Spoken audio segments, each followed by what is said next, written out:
Pinakamalakas na hari. Credit to the author. 333 hanggang 40. Ang mga pangalan po na nandito ay galing sa mga name generator. Kaya kung meron man pagkakatulad sa mga pangalan ng totoong tao o lugar, ito ay tunay na hindi sinasadya. Idiniin ni OJ ang kanyang ulo sa gilid habang ang isang kulay ube na gintong liwanag ay kumislap sa kanyang mga mata.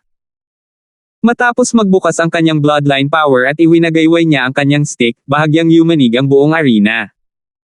Ang mapangwasak na kapangyarihang iyon ay maaaring pumatay sa isang huling yugto ng true human rank. Napakalakas ng bloodline. Bulalas ang mga sigaw mula sa karamihan. Maging si Francis ay nagising. Ang kapangyarihan ng bloodline sa loob niya ay naramdaman ng sinaunang bloodline at nakaramdam pa ito ng bahagyang pressure. Bihirang matugunan ni Francis ang sitwasyong ito. Dalawa lang ang sitwasyon, alinman sa napakataas na antas ng bloodline ni OG o ang kanyang bloodline ay nagising at umabot sa mataas na antas sa muling pagsubaybay pabalik sa ninuno nito. Halimbawa, ang bloodline ng isa ay maaaring umabot sa 10% na paggising, samantalang ang isa ay nagising lamang ng 100,000%. Hahaha, ito ang sorpresa na dinala ng ating Wind Cloud sect. Ang bloodline ni OG ay nag-apoy sa nakalipas na kalahating taon at bumabalik sa ninuno nito. Ang kapangyarihan nito ay lumalaki araw-araw. Mukhang hindi matatag ang posisyon ni Prince Jean bilang pinakamalakas na bloodline. Ang itaas na echelon ng Wind Cloud sect ay mahiyain. Binabati kita sa Wind Cloud sect para sa pagkakaroon ng isang kahangahangang bagay. Binati ng Deputy Patriarch ng Iron Blood Religion ang Wind Cloud sect leader. Sa Canopy Great Country, ang Wind Cloud sect ay nasa parehong alyansa ng Iron Blood Religion. Ang OG na ito ay nagmula sa Wind Cloud sect at naging halimaw mula pa noong bata pa siya. Lumalaban siya na parang baliw at may malakas na lakas. Pagkatapos noon, nagising ang bloodline sa loob niya at natanggap ang atensyon ng Wind Cloud sect. Nakita ni Yoonji na medyo curious si Francis at nagpaliwanag. Medyo kakaiba ang pakiramdam ni Francis, hindi ba gustong maghiganti itong si Yoonji? Noon, ginamit niya ang tubig na Moon God Pitch Fan at halos sirain ang kanyang kinabukasan. Sa buhay na ito, 2 tao lang ang nakilala ko na karapat-dapat na hanggan at pasalamatan. Ang isa sa kanila ay nagpaunawa sa aking layunin at ang isa ay ikaw, na nagpabangon sa akin pagkatapos ng aking pagkahulog. Bahagyang ngumiti si Yoonji. Ang layunin ng talon pagkatapos ng kanyang pagbagsak at pagbangon ay hindi mas malakas, ngunit naramdaman ni Francis na ito ay mas malalim kaysa dati. Hindi nakapagtataka kung bakit gustong hamanin ni Yoonji si Prinsipe Jean. OG, bagamat lumakas ang iyong bloodline, hindi ka pa rin katugma ng bloodlines ng Imperials ko. Malalim na sabi ni Prinsipe Jean habang nakakross ang kanyang mga kamay at humihip ang kanyang brown na buhok. Weng! Ang mga buto at dugo ng kanyang katawan, lalo na ang kanyang balat, ay kumapal at isang layer ng gintong liwanag ang kumikinang sa kanyang paligid. Sa isang kisap mata, tumaas ang figure ni Prinsipe Jean ng 1 o 2 pulgada at ang kanyang balat ay medyo kumapal, na naging dahilan upang magmukha siyang mas malaki. Isa pa, isang malabong figure ang lumitaw sa likuran niya. Napapikit ang espiritual na mata ng Diyos ni Francis. Nalaman niyang parang hayop ang hugis ng figure. Ito ang pambihirang bloodline ng Imperial na Golden Boar bloodline, na maaaring makapagpataas ng katangian at kapangyarihan. Ang mga may Golden Boar bloodline ay maaaring harangan ang mga pag-atake ng ilan sa mga nasa parehong antas ng cultivation. Ang bloodline ng Golden Boar ni Prince Jean ay umabot sa isang mataas na antas at mayroon siyang perpektong diskarte sa lihim ng bloodline. Pangdongdong. Ang 2 power specialized henyo ay nagmulat sa kanilang bloodline power at nakatatak sa arena, dahilan para manginig ito. Earhenable Wind Cloud Stick. Umuungal si OG at iwinagayway niya ang kanyang malaking ginto at pilak na patpat, na lumilikha ng isang lilang berdeng hangin upang tanggayan ang 100 yarda sa kanyang harapan. Nakakatay na palma ang gininto ang pagwasak ng demonyo. Napaungol si Prince Jean at isang gintong tato ang lumawak sa kanyang palad at malakas na itinulak kay OG. Bam boom! Ang 2 bulubunduking kapangyarihan ay nagsagupaan at ang pagsasama ng bloodline na kapangyarihan sa chi ng tunay na espiritu ay lumampas sa mga limitasyon ng paglilinang. Napakahirap para sa isang tao na gumamit ng kapangyarihan sa kabila ng kanilang paglilinang, ngunit hindi ito imposible. Ang pinakakaraniwan ay ang mga lihim na pamamaraan ng pagsunog ng kanilang chi ng True Spirit, ngunit mayroon silang mataas na presyo. Higit pa rito, maaari silang gumamit ng makapangyarihang mga armas, ngunit ang enerhiya na ginugol ay malaki at mahirap kontrolin. Ang mga bloodline ay ang may mas kaunting after effect, sa makatuwid ang mga may bloodline ay ang mga mahal sa buhay ng langit na maaaring gumamit ng kapangyarihan na higit sa kanila. Si Prinsipe Jin at OG ay perpektong halimbawa. Ang labanan mula sa dalawang kaliwang butas sa arena. Ang mga kakompetensya noon ay hindi man lang masira ito.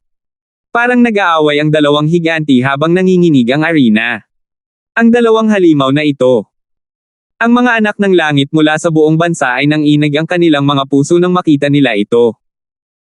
Ang mga nasa top 10 ay hindi maiwasang makaramdam ng swerte na hindi nila hinamon si Prince Jin o OG. Ang sino mang nasa ilalim ng pinakamataas na true human rank ay sasampalin sa paglipad gamit ang isang palad o hahampasin hanggang mamatay ng isang stake. Hong! Bang! Boom! Nagpatuloy ang labanan at nagsimulang lumitaw ang mga bitek sa arena. Sa mga tuntunin ng kapangyarihan ng bloodline, ang dalawa ay halos pareho. Si OG ay may mas mataas na antas ng bloodline, ngunit ang kay Prince Jin ay nagising sa mas mataas na antas at may lihim na pamamaraan dito. Siniyasat ng God Spiritual ay ni Francis ang dalawa. Sa isang tiyak na sandali, nahuli ng God Spiritual ay ni Francis kung paano ginamit ng dalawa ang kanilang Chi of True Spirit at Bloodline Power. Nalaman niyang may kanya-kanyang paraan ang dalawa sa paggamit nito.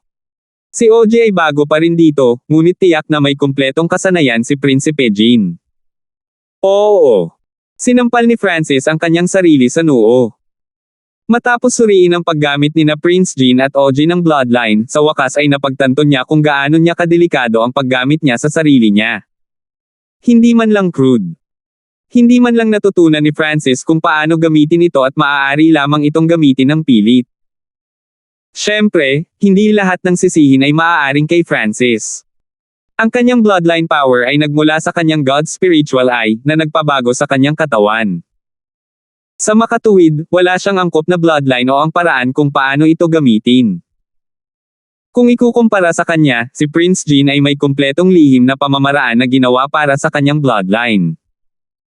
Pagkatapos ng lahat, ang bloodline ng mga Imperial ay ginawang perpekto pagkatapos ng henerasyon. And, hindi pa naman huli ang lahat. Siniyasat ng God Spiritual ay ni Francis kung paano ginamit ng dalawa ang kanilang mga bloodline. Si Prince Jin ay lubos na nakabisado, samantalang si OG ay hindi, marahil dahil ang kanyang kadugo ay bihira. Gayunpaman, kahit na noon ay mas mahusay siya kaysa kay Francis. Una, ang bloodline ni OG ay natural at ang kanyang katawan ay umangkop dito. Pangalawa, nang magising ang kanyang bloodline, binigyan siya ng payo ng mga mula sa Wind Cloud Sect.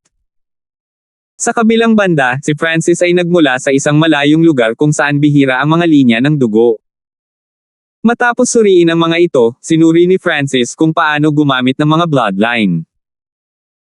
Ang mga bloodline ni na Prince Jin at OG ay kabilang sa uri ng kapangyarihan at may mga hindi tiyak na elemento, ngunit ang ilang mga bloodline ay nagdaragdag ng bilis, pagsabog at kahit na may mga elemento. Naisip ni Francis ang mga bloodline na nakita niya. Si Jude ay may elemental na bloodline na maaaring mag-activate ng Asher Green Flames. At paano si Francis mismo? Ang aking bloodline ay dapat na nakabatay sa God's Spiritual Eye. Dati ay Asher, ngunit ngayon ay Asol, na ibig sabihin, ang aking kasalukuyang elemento ng linya ng dugo ay dapat na pabor sa yelo. Ipinikit ni Francis ang kanyang mga mata at naintindihan. Sa kaibuturan ng kanyang katawan, ang mga linya ng Asol na dugo ay gumalaw sa isang tiyak na daloy at sumanib sa chi ng tunay na espiritu, dugo at mga buto. Ang mga aksyon ni Francis ay nagmula kina Prinsipe Jin at OG. Si Prinsipe Jin ay may mas kumpletong kasanayan, samantalang si OG ay may sinaunang linya ng dugo. Weng! Ang malabong asul na dugo sa kaibuturan ng bloodline ni Francis ay sumanib sa chi ng True Spirit sa kanyang source of True Spirit at sa kanyang dugo, buto at laman. Kaagad, ang mga bola ng asul at asul na hangin ay nalikha sa katawan ni Francis na nagbigay ng bahagyang elektrikal na pakiramdam at lamig. Napakasimple. Mukhang ang bahagyang pagkakaiba sa isang piraso ng papel ay maaaring katulad ng isang bundok. Tuwang-tuwa si Francis. Ang bloodline bottleneck ay sa wakas ay nakalusot. Sa kanyang mas pamilyar na paggamit, ang malabong asul na dugo sa loob niya ay maaaring ilipat sa bawat sulok sa loob ng kanyang katawan. Bawat galaw ay naging masiksik ang bloodline power ni Francis. Hindi nagtagal ay natapos ni Francis ang isang circuit at kasama ang God Spiritual ay bilang core, ipinalibot niya ang bloodline power sa paligid ng kanyang laman, buto at dugo. Sa bawat kumpletong circuit, nalaman niyang lumalakas ang bloodline power sa loob niya. Ito ay tulad ng isang tao na may walang katapusang kapangyarihan sa wakas ay napagtanto kung paano maghukay. Itong aura. Naramdaman ni Quincy at Yoonji sa kanyang kaliwa at kanan ang bloodline aura mula kay Francis at ang kanilang sariling mga bloodline ay nagsimulang manginig ng hindi mapakali. Ang bloodline ni Yoonji ay kombinasyon ng dalawang bloodline at halatang makapangyarihan ito. Ang bloodline ni Quincy ay mas misteryoso at kakaiba. Lumipas ang oras. Sa arena, mabangis na naglaban sina Prince Jin at OG na parang gumuho ang langit at mga bundok. Si Francis ay pumasok sa isang estado na nagpakinang ng malamig na asul na tato sa kanyang balat. Makalipas ang isang oras. Tapos na ang unang hakbang. Nagpakawala ng mahabang hininga si Francis nang mawala ang kanyang bloodline power. Sa sandaling ito, ang kanyang bloodline power ay higit sa 2 beses na mas malakas kaysa dati. Ito ay tulad ng isang jade na pino, nagniningning sa kanyang walang kamali-mali na liwanag. Nag-aaway pa rin. Binuksan ni Francis ang kanyang mga mata nang may pagtataka. Ang dalawang ito ay nag-aaway mahigit 1 oras na. Basag. Biglang tumunog ang arena at nahati ito habang umaakyat ang usok sa hangin. Parehong pinag-iba ni Prince Jin at OG ang kanilang kapangyarihan at pinakawalan ang kanilang mapangwasak na mga pag-atake. Bam! Bam! Lumipad palabas ang dalawang figure. Isang bahid ng dugo ang tumagas mula sa bibig ni Prinsipe Jin, samantalang si OG ay dumura ng isang subo ng dugo. Mabilis na sinuri ng God Spiritual ay ni Francis ang laban. Sa mga tuntunin ng kapangyarihan sa labanan, ang dalawa ay magkatulad at sa mga tuntunin ng pagkakasala, si OG ay bahagyang mas malakas. Ngunit masyadong malakas ang depensa ng Golden Boar bloodline ni Prince Jin. Sinasabing maaari nitong harangan ang mga pag-atake ng ilan sa mga nasa parehong paglilinang. Sa makatuwid, siya ay nasugatan ng bahagya. Hindi maganda. Nagkagulo ang karamihan.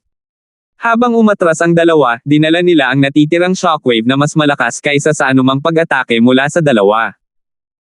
Ang mga nasa ilalim ng True Mystic Rank ay malamang na hindi makakaligtas.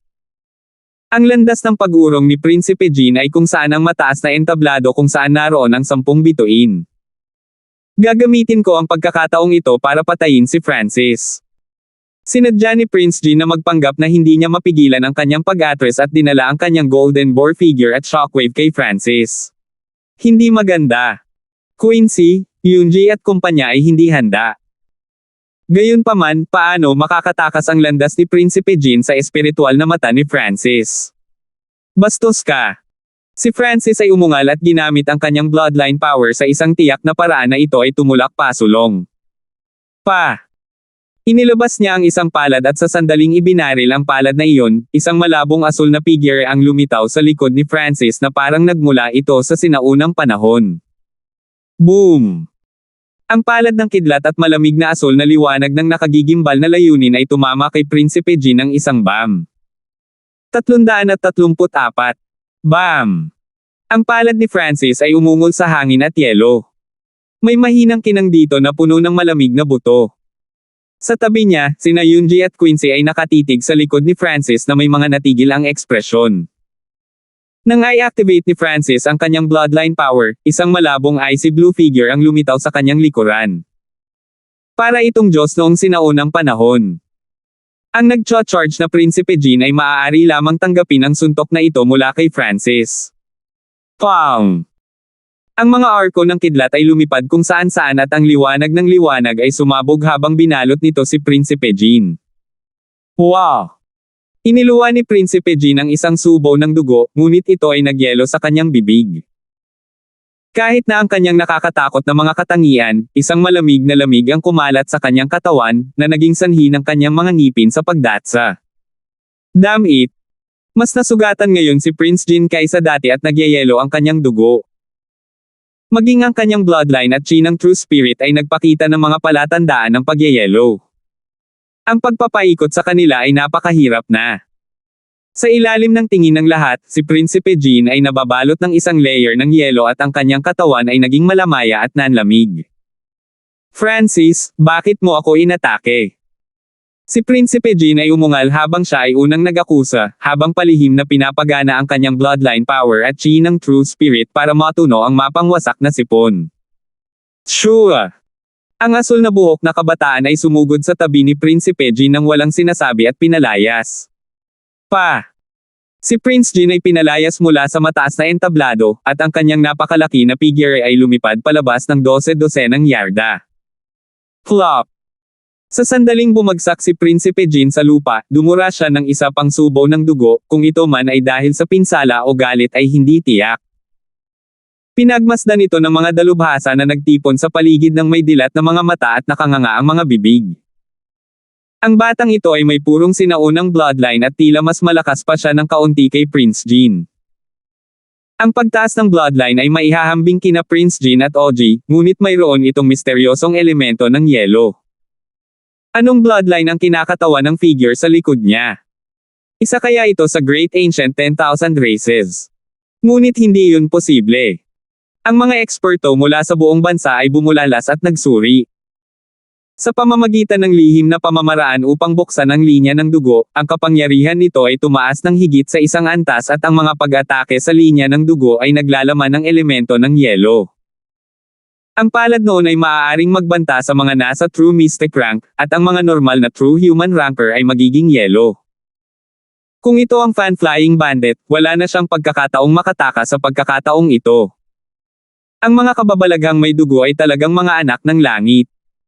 Siyempre, ang depensa mula sa bloodline ng Golden Boar ay mas malakas kaysa sa inaasahan ni Francis.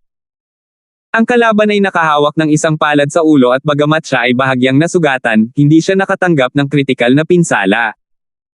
Ito ay karapat-dapat na maging pinakamalakas na bloodline ng bansa. At ito ay pagkatapos na lumaban ng mahabang labanan si Prinsipe Jean.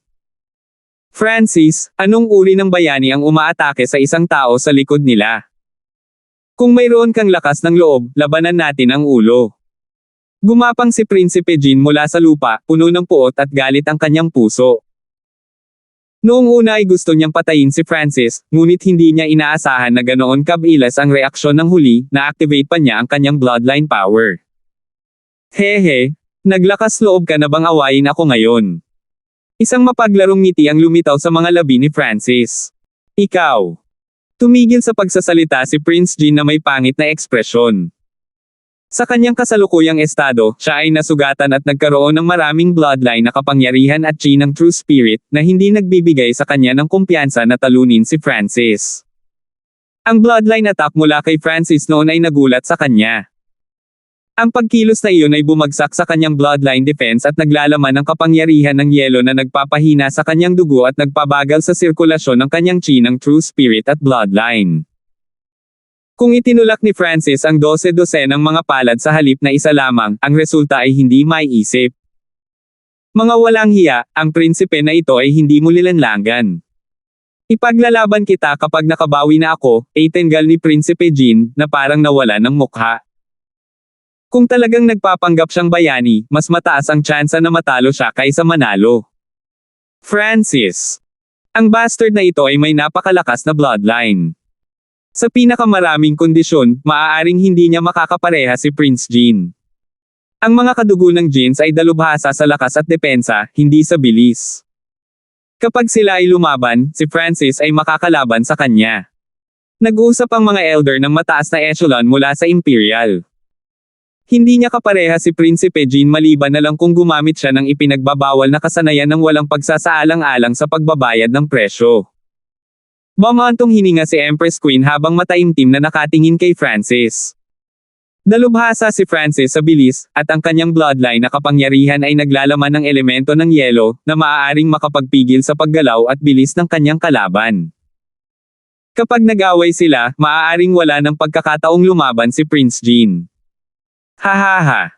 Hindi siya naglalakas loob na labanan ka, pero ako. Isang excited na tawa ang nagmula sa kabilang side. Ang taong nagsalita ay si OG. Bagamat nasugatan si OG, palagi siyang lumalaban na parang baliw. At ang kanyang bloodline ay lubhang kakaiba at ito ay magpapalaki sa kanyang lakas sa pakikipaglaban kapag mas marami siyang nasugatan. Sa makatuwid, hindi marami ang gustong makipagpalitan ng suntok kay OG, at maging si Yunji na bumangon pagkatapos ng kanyang pagkahulog ay bahagyang mas mahina kaysa sa kanya. Tanging si Prinsipe Jin kapag na-activate niya ang napakalaking depensa ng bloodline ng Golden Boar ang makakalaban ni OG. Itong OG. Kumunat ang mga kilay ni Francis, ngunit hindi siya kumikibo. Kakaiba ang bloodline ng isa at kapag mas nasugatan siya, mas lumalakas ang kanyang lakas sa pakikipaglaban. Blue hair, parang mas malakas ka pa kay Prince Jean. Halika at lumaban ka. Tumalon-talon si OG at sumigaw sa nawasak na arena. Labanan ng bastos na si Francis. Magagawa lang ni Francis ang sneak attacks. Kung may kakayahan ka, halika at lumaban ng patas.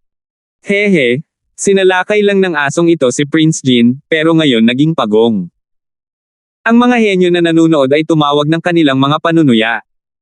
Ang tinatawag nilang kabataan ay nasa 17 taong gulang na sikat sa buong bansa. Natanggap ang Watermoon Treasury. Inagaw si Empress Queen. Ang pinakabatang chapter leader ng relihiyong Iron Blood. Ang namuno sa lugar ng Thousand Water River. Ngayon, may mga senyales na maabot niya ang number 1 genius spot sa bansa. Ang pagkamit ng napakaraming bagay sa murang edad ay naging sanhi ng pamumula ng mga mata ng ibang mga henyo.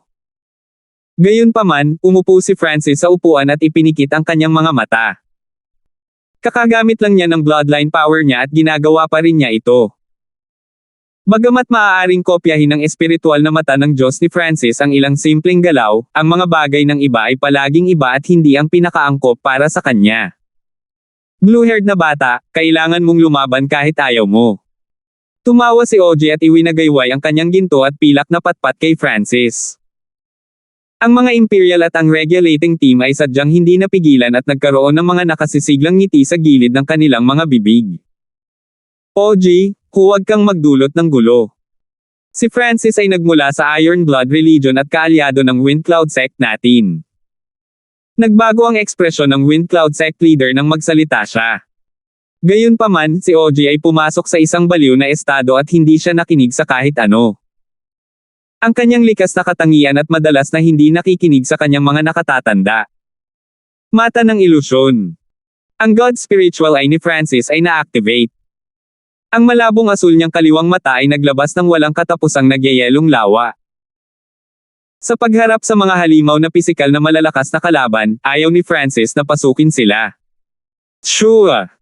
Nanlamig ang kamalayan ni OG nang pumasok ang lamig sa kanyang isipan. Kalahating hininga, isa't kalahating hininga. Plop! Si OG ay lumuhad sa isang tuhod, basang-basa sa malamig na pawis. Kinagat niya ang kanyang mga ngipin at tinitigan si Francis ng may pag-aalala at pagkabigla. Ikaw. Siya ay pinahirapan ni Francis sa loob ng isang buong araw at gabi sa kulungan ng ilusyon ng enerhiya ng isip. Kailangang aminin ni Francis na malakas ang kanyang isip. Dalubhasa si OG sa pagpapalakas ng katawan, kaya medyo malakas ang kanyang kalooban. Ngunit laban sa isang taong dalubhasa sa mental energy at nakapasok na sa Ancient Tao of Soul, hindi pa rin ito sapat. Huminga ng malamig ang lahat ng mga manunood at mga henyo. Masyadong nakakaloka ang eksenang ito. Natalo ni Francis si OG sa isang kisap mata. Maging si Prinsipe Jin, nakababalik lang sa kanyang upuan, ay natigilan, at ang galit at kawalang kasiyahan sa kanyang puso ay napawi. Siyempre, may sariling dahilan si Francis sa paggamit ng Eye of Illusion sa halip na Eye Soul Eye. Ang Eye Soul Eye ay bumagsak sa kamalayan ng mga kalaban at maaari nitong lubos na ilagay sa panganib ang kalaban, samantalang ang Eye of Illusion ay bahagyang mas ligtas dahil ito ay tungkol sa ilusyon at sa katotohanan ay hinihigop ang mental energy ng kalaban hanggang sa sila ay maubos. Nagmula rin si OG sa Wind Cloud Sect, isang kaalyado ng Iron Blood Religion. Malinaw na nagpigil si Francis noon. Matapos talunin si OG, muling ipinikit ni Francis ang kanyang mga mata. Hindi pa siya nakakatayo sa kinauupuan niya. Saan galing ang bloodline ng brat na ito? Marahil ang nangungunang mga pamilya ng bloodline sa kontinente ang maaaring magkaroon ng ganoong lakas. Ang mga matataas na echelon ng bansa ay may kumikislap na mga mata at pag-aalala sa kanilang mga mukha. Bahagyang napigilan ng mga aksyon at bloodline ng mata ni Francis ang lahat ng iba pang mga henyo na naruroon. Hehe, huwag kang magpahangin. Ang bloodline at kasanayan ni OG ay dalubhasa sa lakas at katawan. Ang kanyang cultivation ay wala pa sa pinakamataas na true human rank, kaya naiintindihan niya na malabanan siya ng mental energy skill, sabi ng isang elder mula sa Imperials. Tungkol sa pagkatalo ni Prinsipe Jin, nasugatan na siya, pagkatapos ay palihim na inatake ng bandido na iyon. Kung si Prince Jin ay nasa kanyang peak state, kasama ang kanyang peak true human rank at isang protective soul item, ang tsansa na manalo ay hindi bababa sa 60%. Ang konklusyong ito ay tumanggap ng kasunduan ng ilan sa mga tao. Mga minamahal na panauhin, ang nangyari ay isang aksidente. Ngunit ang pag-atake ni Chapter Leader Hanford ay hindi matuwid. Ngumiti at yumuko ang hukom mula sa Imperial bilang paghingi ng tawad. Ang mataas na echelon mula sa Iron Blood Religion ay agad na hindi nasisiyahan. Nakita nila na sinadya ni Prinsipe Jin si Francis. Walang pakialam si Francis tungkol dito at nakapikit pa rin ang mga mata. Natapos ang labanan ni na Prinsipe Jin at OG na bahagyang nanalo si Prinsipe Jin. Kung walang hamon kay Prinsipe Jin, siya ang magiging pinuno natin, ngumiti ang hukom mula sa Imperial. Natahimik ang mga tao. Si OG ay pagod na at hindi na makalaban. Biglang walang pusong lumaban si Yunji at gusto ni Quincy ang kalmado. Hehe, mukhang walang hindi sumasang-ayon sa pagiging number 1 star ni Prince Jin. Napuno ng ngiti ang mga Imperial. 335. Dahil walang humamon kay Prinsipe Jin, siya ang nanguna sa iba sa Sacred True Dragon Gathering. Palihim na pinunasan ni Prince Jin ang malamig na pawis sa kanyang noo. Nakakatakot ang kompetisyon at pressure ng henerasyong ito. Ang bawat kababalaghan ay mas kakilakilabot kaysa sa huli. Mula sa pangalawang pwesto hanggang ika-4 na pwesto, lahat sila ay maaaring lumipat sa posisyon ni Prince Jin. Si OJ ay pumangalawa lamang sa kanyang pwesto. Kung maganda ang performance niya, baka iba ang sitwasyon. Ang pangatlong numero na si Yunji ay tumaas ng mas mataas pagkatapos ng kanyang pagbagsak at ang kanyang lakas sa pakikipaglaban ay hindi nasusukat. Gayunpaman, ang numero 2 at 3 ay natigilan ni Francis. Orihinal na gustong harmony ni Yunji si Prinsipe Jin, ngunit nawala ang kanyang saloobin matapos makita ang lakas ni Francis. Sa itaas na echelon ng 8 pangunahing puwersa, si Francis na nasa ika-4 na pwesto ay maaaring mas malakas kaysa kay Prinsipe Jin. Sa pangalan, si Prinsipe Jin ang numero 1 bituin ngunit sa mata ng maraming Francis ay numero 1 sa katotohanan. Gayunpaman, mukhang hindi interesado si Francis sa numero 1 habang nakapikit siya para patuloy na umintindi. Dinala siya ng bola ng Ice Soul sa isang mundo ng Tao of the Soul na may walang limitasyong kaalaman na naghihintay para maunawaan niya. Ang Bloodline Technique ay nagbigay daan kay Francis na simulan ang kanyang Bloodline Path. Magsisimula na ang Sacred True Dragon Gathering sa loob ng ilang buwan at kailangang gamitin ni Francis ang bawat segundo. Hindi nagtagal ay natapos ang kompetisyon at umalis ang 8 pangunahing puwersa. Si Francis ay pangunahing nakatuon sa pag-unawa habang nag-iiwan ng kaunting halaga sa labas ng mundo. Tumango si Timor at inutusan ng iba na huwag guluhin si Francis. Mahusay na bulwagan ng Iron Blood Religion. Ngumiti si Timor, sa pagkakataong ito, nakakuha kami ng 2 sa 10 pwesto. Medyo maganda. Ang mga mataas na echelon ng Iron Blood Religion ay may matingkad na pulang mukha na may masasayang ekspresyon. Ang pagkakaroon ng 2 pwesto ay isa lamang sa mga dahilan. Marami sa nakatataas na echelon ay tumingin kay Francis ng may kabaitan. Bagamat nakapikit pa rin ang mga mata ng kabataang may kulay asul na buhok na ito, walang nag-iisip na siya ay mayabang. Bumalik sa kompetisyon, pinalipad ni Francis si Prinsipe Jean gamit ang isang sipa at isang palad at natalo si OJ sa isang mata. Ang iniisip pa lang nila ay nasa sabik na sila. Bagamat hindi nauna si Francis, ang numero 1 at 2 ay natulala sa kanya. Sa kanilang puso, si Francis ang numero 1. Ang kompetisyon sa dakilang bansa ay isang maliit na proseso lamang. Ang tunay na larangan ng digmaan ay ang Sacred True Dragon Gathering. Ang pagsilang ng 100 True Dragon Geniuses ay maaaring magbago ng tadhana ng kontinenteng ito at manguna sa panahong ito. Puno ng pag-asa ang kulay dugong buhok sa mga mata ni Timur. Nakasaksi na siya ng 12-dosenang Sacred True Dragon Gatherings, ngunit iba ang panahong ito. Ipinanganak ang mga henyo tulad ng mga sanga pagkatapos ng ulan. Nalampasan nila ang mga nakaraang henerasyon kung hindi ay hindi ganoon kataas ang pagkakataong bumaba ang legacy inheritance ng langit. Sa pagkakataong ito, binuksan ni Francis ang kanyang mga mata at naramdaman ang lawak ng panahong ito. Sino ang nakakaalam na ito ay mapalad o isang kalamidad? Ang mga taong kumakatawan sa atin sa Sacred True Dragon Gathering na ito ay sina Francis, Sanfeng, Darcy, at Yumi, sa kabuuan ay 4. Utos ni Timur.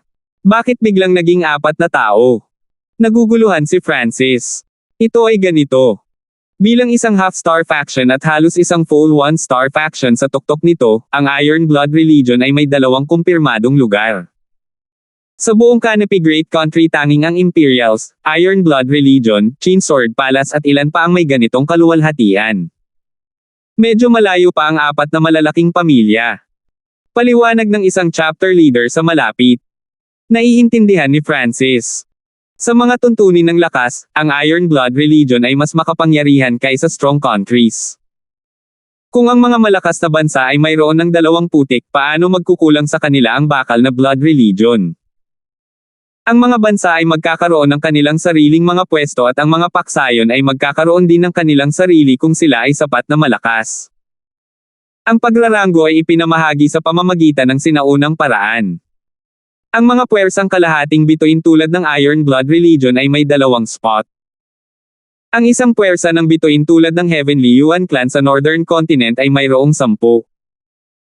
Ang isang puwersa ng isang bituin ay kailangang magkaroon ng hindi bababa sa isang Supreme sa Origin Core Realm at iba pang mga kinakailangan din. Mukhang bawat isa sa 10 mahuhusay na paksayon ay may Origin Core Realm. Napagtanto ni Francis. Sa kalahating buwan, pupunta kayong 4 sa Star Stand at gagamitin ang Northern Star Teleportation Array para marating ang gitna ng Middle Continent. Kasabay nito, ang mga henyo mula sa ibang strong na bansa, sekta at puwersa kabilang ang Heavenly Yuan Clan ay naroroon. Sinabi ni Timur sa kanila ang kanilang plano. Ang Northern Star Stand ay ang lugar ng pagtitipon ng Northern Continent. Sa Azure Flower Continent, mayroong North, East, South at West na mga zone. Sa gitna ng bawat zona, magkakaroon ng Star Stand na direktang nakarating sa gitnang kontinente. Siyempre, hindi lahat ay maaaring gumamit ng Star Stand. Alam ang plano, bumalik si Francis sa kanyang lugar at agad na pumasok sa pag-iisa. Sina Sanfeng, Darcy at Yumi ay paminsan-minsan ay nakikipag-ugnayan sa isa't isa sa pamamagitan ng sparring ngunit wala ni isa sa kanila ang nakahanap kay Francis.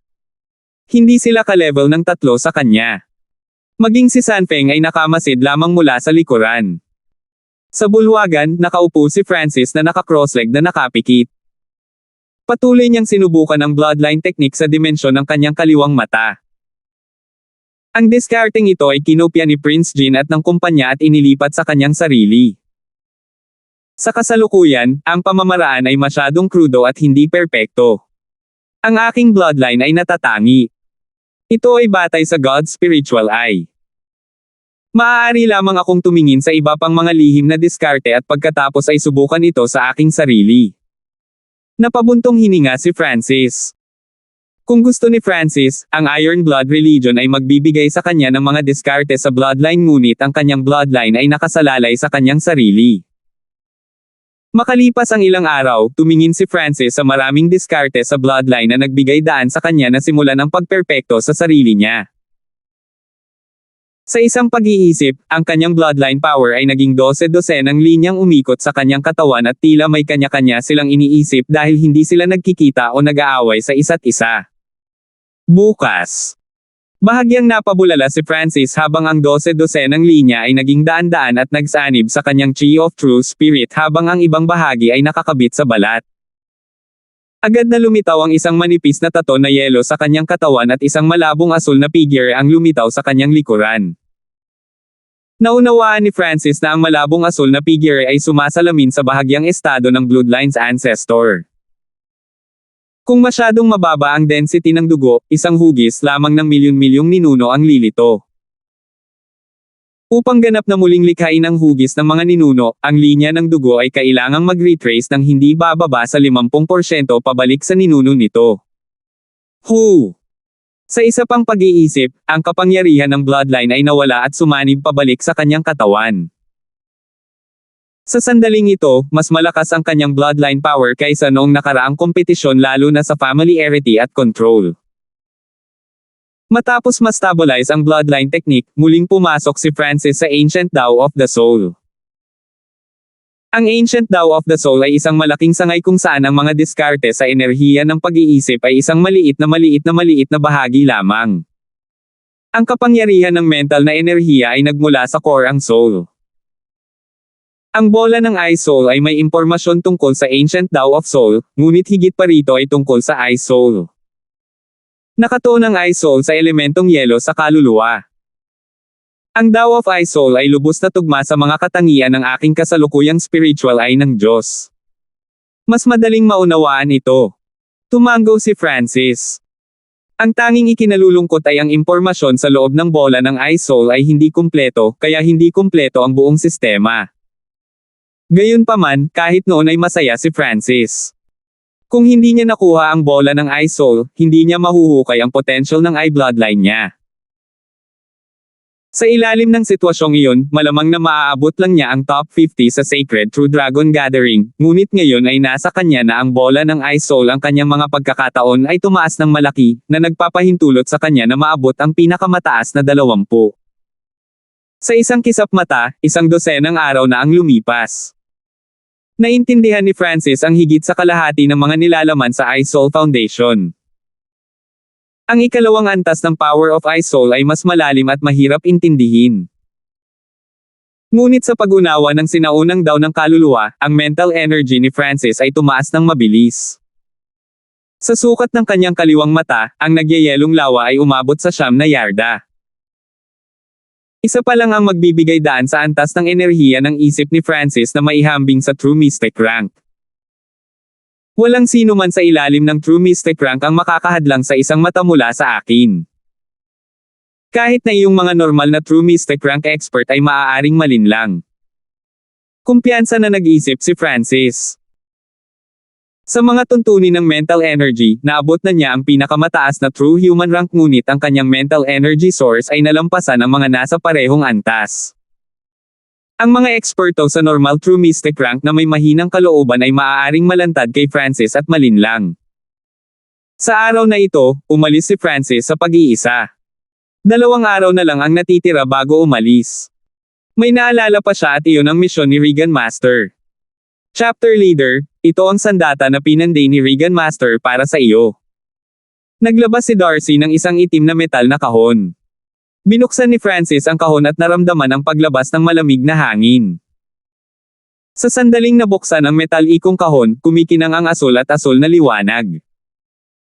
Naglabas si Francis ng isang kristal na asul na bow na may parehong istruktura ng luohaw bow, ngunit mas malaki ang sukat. Ang bowstring ay bahagyang kumislap ng kidlat at ito ay tugma sa chi ng True Spirit sa loob ng katawan ni Francis. Shoo! Shoo! 3 maitim na pilak na araw ang pumutok sa posisyon. Ang katangian ng yelo ng bow ay tugma sa aking bloodline at ang katangian ng kidlat ng bowstring ay angkop para sa aking lightning inheritance. Ang 3 araw na ito ay tumutusok at maaaring magsagawa ng kapangyarihan. Nagtapos si Francis pagkatapos suriin ang mga bagay. Ang bagong luohaw bow ay malapit sa middle tier spiritual grade. Dahil dito, hinangaan ito ni Francis. Ang mga eksperto sa normal true human rank ay gumamit ng mga item na low tier na spiritual grade. Kung gumamit sila ng mga item sa middle tier na spiritual grade, gagastos ito ng malaking enerhiya. Tanging ang mga nasa true mystic rank lang ang maaaring gumamit ng middle tier na spiritual grade na armas ng husto. May isa pang punto. Ang bagong Luohao Bow at Luohao Arrows ay nilikha ng dalawang set. Kapag ginamit nila ito, nangangahulugan ito ng paggamit ng dalawang spiritual grade na armas ng sabay-sabay, na gumugugol ng mas maraming enerhiya. Ang bagay ay pareho silang malapit sa middle tier spiritual grade, ngunit hindi sa middle tier spiritual grade. Ang kombinasyon ng dalawa ay dapat na mas mahusay kaysa sa normal na middle tier spiritual grade. Magagamit ito hanggang sa True Lord rank. Bahagyang hinawakan ni Francis ang Luohao Bow na pagkatapos ay bahagyang nanginig at kuminang ng mapusyaw na asul. Ang rate ng compatibility ay hindi gaanong mas mababa kaysa dati.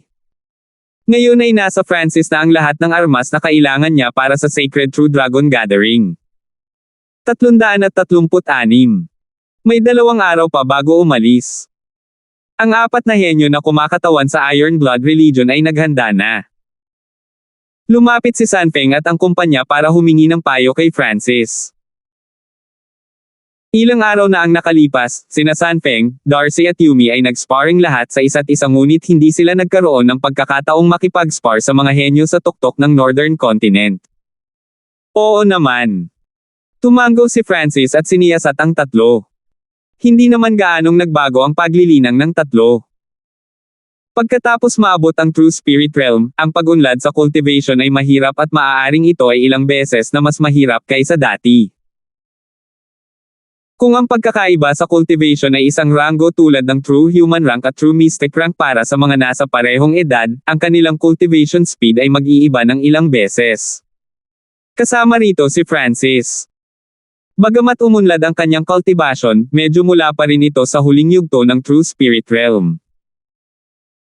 Pagkatapos ng lahat, ang kanyang bloodline ng mata ay hindi nakatulong sa bilis ng paglilinang at ito ay pangunahing nakatuon sa pag-unawa. Ang unang taong dumating ay si Yumi, na nagkaroon ng paglilinang sa mga unang yugto ng True Human Rank. Sa kanilang 4, si Yumi ang pinakamahina. Sana ay maging mahinahon sa akin ang chapter leader na si Hanford. Magalang na sabi ni Yumi. Si Francis ay sumang-ayon sa tatlo na hindi niya gagamitin ang kanyang eye bloodline sa sparring. Ang Ice Jade technique na nilinang ni Yumi ay isang ice elemental na kasanayan, na nagdadala ng sipol ng malamig na hangin sa anumang pag-atake. Isang layer ng malabong asul na hangin ang pumalibot sa kanyang katawan habang siya ay sumisigaw ng mga bugzo ng magulong hangin na dumadaloy patungo kay Francis. Hindi siya minamaliit ni Francis kahit na ang elemento ng kanyang kakayahan ay katulad ng kanyang eye bloodline. Sa labanan, maingat niyang siniyasat ang kasanayan at pagkatapos ng 12-dosenang suntok, tila may naintindihan si Francis at kumislap ang kanyang pigire. Shua. 2 pigire ni Francis ang lumitaw sa kaliwa at kanan at parehong inatake si Yumi. Natarante si Yumi at napaatras ng isang kidlat na palad at hindi siya makagalaw saglit dahil sa pamamanhid. Ang Ice Jade technique mo ay hindi masama at maaari itong lubos na makapagpigil sa bilis ng kalaban ngunit hindi sapat ang iyong malapit na labanan at liksi. Sinuri ni Francis. Nilabas ni Yumi ang kanyang dila, naiintindihan. Sa mga tuntunin ng mga kasanayan sa elemento ng yelo, ang Mystic Ice Palace ay pinakamataas. Si Goddess Wei sa henerasyong ito mula sa Mystic Ice Palace ay nakatanggap ng mana mula sa Mystic Ice Inheritance at umabot sa nangungunang 3 sa huling Sacred True Dragon Gathering. Narinig na ni Francis ang Mystic Ice Palace noon. Isa ito sa 10 dakilang angkan. Ang Mystic Ice Palace ay umiral sa dulong hilaga at ito ay pinakatanyag sa Mystic Ice Inheritance. Bawat 2 dekada, bubuksan ng Mystic Ice Palace ang Mystic Ice Inheritance at ang mga nagsanay lamang sa elemento ng yelo ang papasok. Pagkatapos noon, dumating si Darcy at nakipag-sparring kay Francis. Ang cultivation ni Darcy ay umabot na sa huling yugto ng True Human Rank at malapit na siyang maging isa sa 10 bituin. Nakipagpalitan ng suntok si Francis kay Darcy, ngunit tila wala siyang nakitang malaking depekto pagkatapos ng ilang daang galaw. Kung may pagkukulang ang sasabihin, hindi sapat ang kanyang pagsabog ngunit itinuring nito ang katotohanang wala siyang bloodline o cultivation skill. Ang mga normal na babae ay kulang pa rin sa pagsabog. Ito ang pinakamalaking pagkakaiba sa pagitan niya at ni Sanfeng. Sa wakas, si Sanfeng na. Si Francis ay hindi pa rin gumamit ng bloodline power, kaya ang labanang ito ay napakatindi. Makalipas ang 100 galaw. Kuko ng kidlat. Si Francis single-handedly bumuo ng ilang yarda ang haba ng claw of lightning na kumaluskos habang ito ay bumaba. Isang mapanirang alon ang unang umabot sa lupa at ang pressure ng kidlat ay nagpahirap kay Sanfeng na huminga. Bam! Si Sanfeng ay itinulak sa lupa ng claw of lightning at siya ay nasunog habang siya ay nagsabi sa pagkabigo, itong hakbang na ito muli. Ang claw of lightning ay ang kasalukuyang pinakamalakas at praktikal na galaw ni Francis, na maaaring mag-lock sa isang tiyak na hanay, na nagpapahirap sa pag-iwas dito. Kung ito ay ginamit kasama ng God's Spiritual Eye, halos tiyak na hindi ito maiiwasan ng kalaban maliban kung ang kanilang cultivation level ay nalampasan ng malaki si Francis. Ngumiti si Francis, ngunit hindi siya nagsalita. Kahit na isang beses na mas mabilis si Sanfeng, hindi siya makakatakas mula sa claw of lightning. Kapag binalot ng claw of lightning ang isang lugar, ito ay lilikha ng isang pamamanhid na epekto na maghihigpit sa paggalaw ng kalaban. Higit pa rito, kinalkula ni Francis ang landas ng kalaban gamit ang kanyang mental energy. Kung ginamit ito sa God's Spiritual Eye, maaari nitong tansyahin ang susunod na galaw ng mga kalaban. Sa kalahati ng oras na tumagal ng insenso upang masunog, ang tatlo ay natalo ni Francis. Matapos matalo, hiniling ni Sanfeng na personal na maramdaman ang bloodline ng mata ni Francis. Marahil ay hindi mo mahahadlangan ang isang sulyap mula sa akin sa iyong antas. Bahagyang umiling si Francis. Chapter Leader, hindi namin gustong talunin ang bloodline mo. Buti na lang may iba pang henyo na may bloodlines. Paliwanag ni Darcy. Oh, sigurado ka bang lilito sila? Tiyak. Nangako si Sanfeng. Kung iisipin, kahit sa cloud area ay naroon si Clint na nag-specialize sa bloodline. Sa buong Azure Flower Continent, magiging normal para sa iba pang mga bloodline ng mata na naruroon. Bagamat bihira ang bloodlines, may humigit kumulang 100 sa kontinente at ang 3 mata na pamilya ang may pinakamalakas na bloodline inheritance. Sa Sacred True Dragon Gathering, ang 3 mata na pamilyang ito ay tiyak na magpapadala ng kanilang mga henyo upang lumahok. Napakahirap nila. Nang banggitin ang 3 mata na pamilya, si Sanfeng at ang kumpanya ay may tame time na ekspresyon. Maliban kung ang isang tao ay may hindi maihahambing na lakas, sila ay karaniwang nababagabag ng mga mula sa 3 mata na pamilya. Sa huling Sacred True Dragon Gathering, nakilala ko ang Heaven Piercing ay mula sa pamilyang Tooba. Isang sulyap mula sa kanya ang humiwa sa aking lalamunan. Naalala ni Sanfeng nang may takot. Kung ito ay isang buhay o kamatayan na labanan, ang Heaven Piercing ay mula sa pamilya Tooba ay maaaring hiniwa ang lalamunan ni Sanfeng na bukas o tumusok sa kanyang puso. Nang marinig ito, natigilan si Francis. Mukhang hindi lang siya ang may makapangyarihang bloodline. At the same time, excited at expectant din siya. Upang makakita ng mas maraming bloodline sa mata ay maaaring makatulong kay Francis na mapabuti ang kanyang sariling secret technique.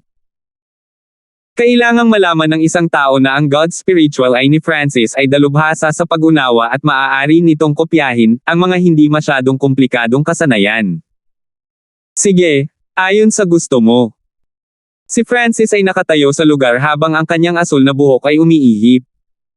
Mata ng ilusyon. Binuksan ni Francis ang kanyang God's Spiritual Eye at iniskan nito ang 3. Flop! Flop! Flop! Si Sanfeng at ang kasama ay nahulog sa lupa, basang-basa sa malamig na pawis at pagod. Ang pag-experience ng Eye of Illusion ay maaaring magpapataas ng iyong resistensya laban sa mental energy. Mayroon din akong Eye of the Heart, ang soul ay na kumokontrol sa puso at nakakasira ng isip ayon sa pagkakabanggit. Tumawa si Francis. Nagsimula ng mabuo ang kanyang secret technique. Pagkalipas ng 2 araw, ang kulay ng buhok na may dugo ay si Timor at 2 elder ang nanguna kay Francis at ng kumpanyang umalis. Sa paggalaw ng Golden Spear Blood Dragon Sedan, ang bilis nito ay mas mabilis kaysa sa mga normal na eksperto sa True Mystic rank. Ang aming destinasyon ay ang Star Stand, ngunit dahil ang Canopy Great Country ay binibilang bilang isang buong katawan, maaari lamang kaming umalis pagkatapos dumating ang lahat. Sabi ng Deputy Patriarch. Ang mga Imperial ng Canopy Great Country, sa isang field. Dumating sina Prince Jin, Yunji at ang iba pang 10 bituin. Bukod pa riyan, mayroon ding iba pang may kumpirmadong spot tulad ng Darcy at Yumi. Sa ibabaw, ang dakilang bansa ay may 10 lugar ngunit sa katotohanan ay mayroong 16. Si Prince Jin ang kinatawan ng mga henyo. Nakatayo si Prinsipe Jin sa harapan, ngunit medyo lumabo ang kanyang ekspresyon nang dumating si Francis. Ang pagdating ni Francis ay nagdala ng mga tingin ng paggalang at pag-iingat. Hindi siya sumagot at nanatiling nakapikit sa pag-unawa. Naabot na niya ang isang tiyak na pundasyon sa Ball of Ice Soul ngayon. Susunod, sinubukan niyang unawain ang hindi kumpletong pahina ng Dark Eye. Ang hindi kumpletong pahina ng Dark Eye ay ibinigay din ng makapal na kilay na Elder kay Francis. Ang hindi kumpletong page ng Dark Eye ay isang nakakasakit na kasanayan sa mata at ito ay ipinagbabawal.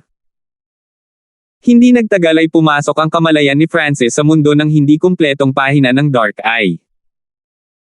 Kahit na dumating ang lahat ng mga henyo ng bansa, hindi binuksan ni Francis ang kanyang mga mata.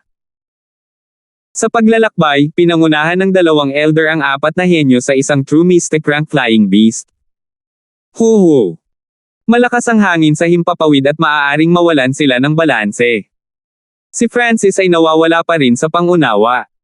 Miyaw-miyaw! Tumalon at dumigay ang munting paws ang magnanakaw habang inaalagaan ang may-ari nito. Sa loob ng Golden Spear Blood Dragon Sedan. Ang Deputy Patriarch ay may malabong ngiti. Siya ay orihinal na nagplano na si Francis ay pumasok sa sedan upang maunawaan ngunit hindi niya inaasahan na ang pasang ito ay tutulong. Bagamat maliit ang laki ng maliit na magnanakaw na pusa, hindi dapat maliitin ang kapangyarihan at kakayahan nito. Nakatayo ito sa balikat ni Francis at gaano man kalakas ang hangin sa hangin, manghihina sila habang papalapit sila kay Francis. Itong pusa.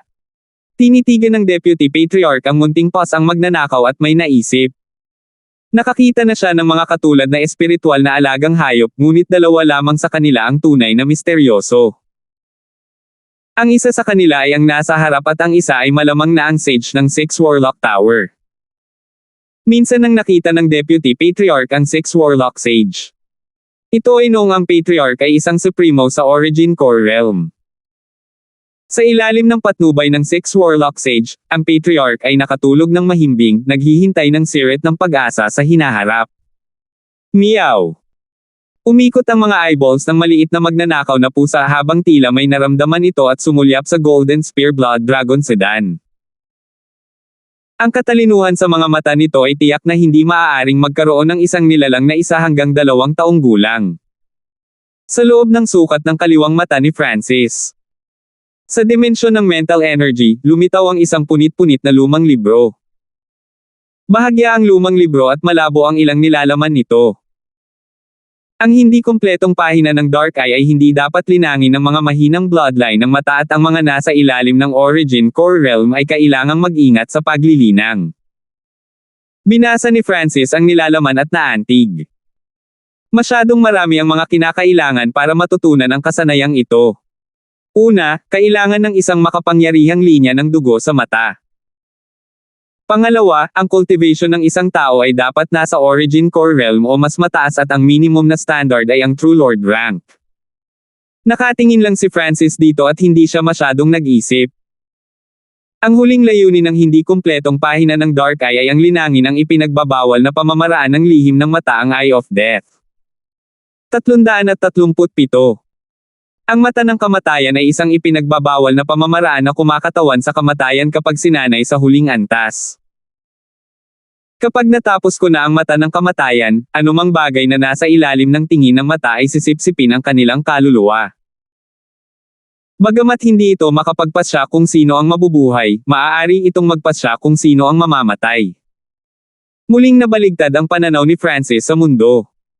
Ang pangunahing punto ng Eye of Death ay ang pagkontrol sa laws of death. Ang buhay at kamatayan ay malalim na batas na hindi makontrol. Wala siyang narinig na sino man na nakaunawa sa mga batas na ito ng buhay at kamatayan at nagkamit ng buhay na walang hanggan. Kahit na ang Supreme sa Origin Core Realm ay mabubuhay lamang ng ilang daang taon. Hindi nila kayang mabuhay ng lampas 1,000 taon at hindi maintindihan ang buhay at kamatayan. Ang mga hari sa Void God Realm ay hindi pa rin makalusot sa hadlang na ito. Sa itaas ng Void God Realm ay ang Mystic Light Realm pati na rin ang maalamat na Heavenly Divine Realm. Ang mga nasa Heavenly Divine Realm ay tila mga Diyos at alamat. Marahil ang mga nasa antas na ito lamang ang makakamit ang immortalidad. So, ang hindi kumpletong pahina ng Dark Eye ay kumakatawan sa kamatayan. Hindi napigilan ni Francis na iling ang kanyang ulo na parang hindi makatotohanan. Hindi bababa sa ito ay isa lamang sa mga pahina at isang bahagyang isa noon. Ayon sa sinabi nito, ang madilim na mata ay may kabuuang 9 na pahina at kapag ang lahat ng mga ito ay natipon ay maaaring malinang ng isa ang huling mata ng kamatayan. Kahit na sa antas ni Francis, naramdaman niyang mahirap intindihin ang nilalaman ng Eye of Death. Maraming parirala na napakaluma at kung hindi dahil sa katotohanan na si Francis ay pumasok sa mga pintuan ng sinaunang daw ng kaluluwa, wala siyang mauunawaan. Bagamat hindi makultivate ni Francis ang hindi kumpletong pahina ng Dark Eye sa maikling panahon, pinalawak nito ang kanyang pananaw. Ang hindi kumpletong pahina ng Dark Eye ay mayroon pa ring maraming ipinagbabawal na diskarte sa lihim ng mata na pinangalanang Dark Eye Secret Technique. Ang ilan sa mga lihim na pamamaraan ng Dark Eye na ito ay maaaring mabulok ang isip at kaluluwa ng kalaban. Kapag ginamit, hindi na makakabawi ang kalaban at mapapanood na lamang nila ang kanilang sarili na lumakad patungo sa kamatayan. Mayroong iba pang mga lihim na pamamaraan ng Dark Eye na maaaring tipunin ang mga souls of the dead at paikliin ang power of dead souls na maaaring pumatay sa iba ng palihim. Ang mas malalim na mga sumpa ay maaaring zampa, ang iba gamit ang madilim na mata. Ang 100 Graves Forbidden Ground ay may malalakas na sumpa na kahit ang mga nasa True Spirit Realm ay hindi matatakasan. Tanging ang Scarlet Moon Patriarch ang nakaligtas ng hindi nasaktan. Sa kabuuan, ang pahina ng hindi kumpletong madilim na mata ay naglalaman ng mga nakamamatay na pamamaraan na maaaring pumatay ng walang anumang mga bakas. Nagpatuloy ang paglalakbay at lumipas ang oras.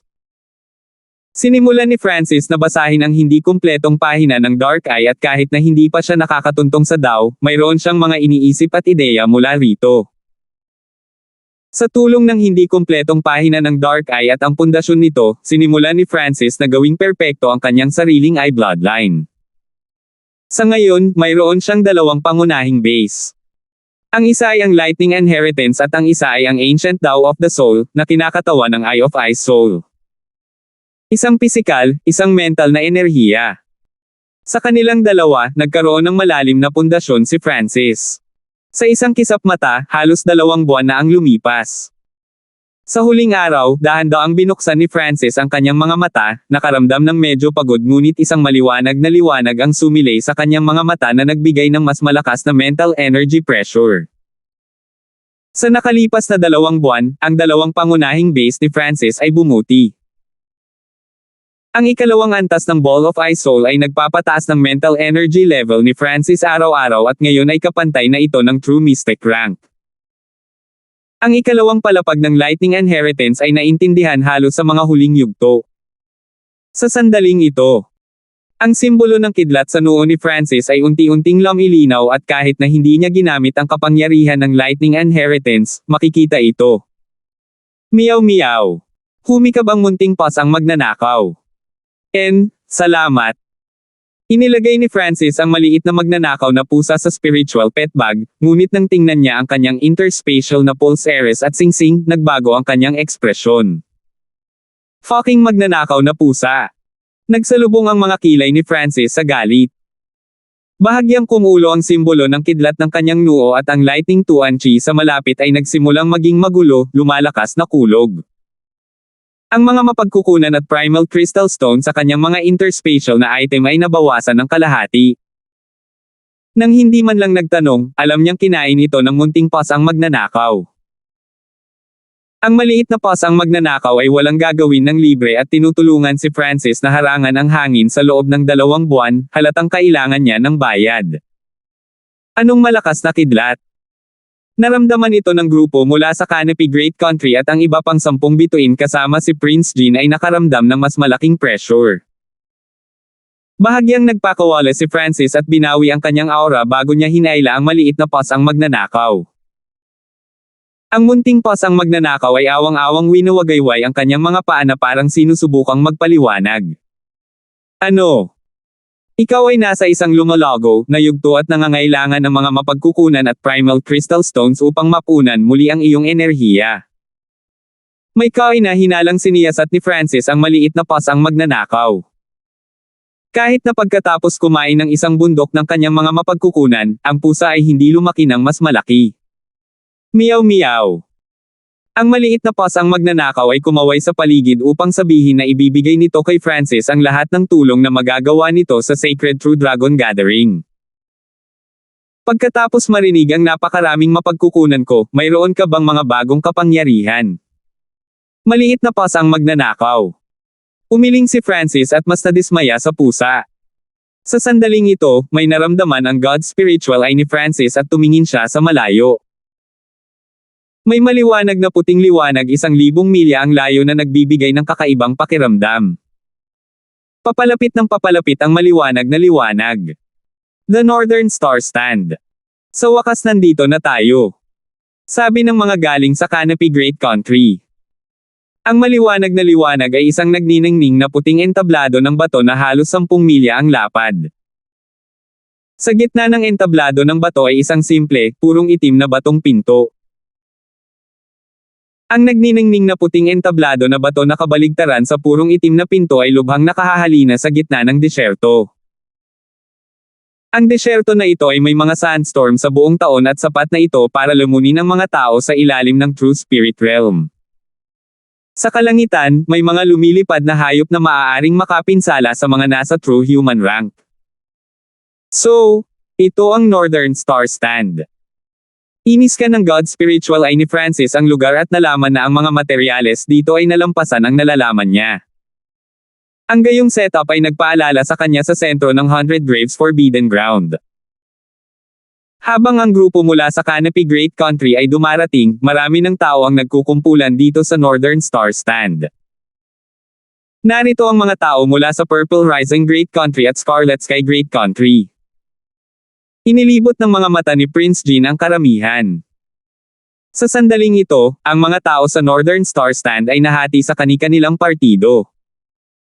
Nagsama-sama ang mga henyo mula sa 3 malalaking bansa.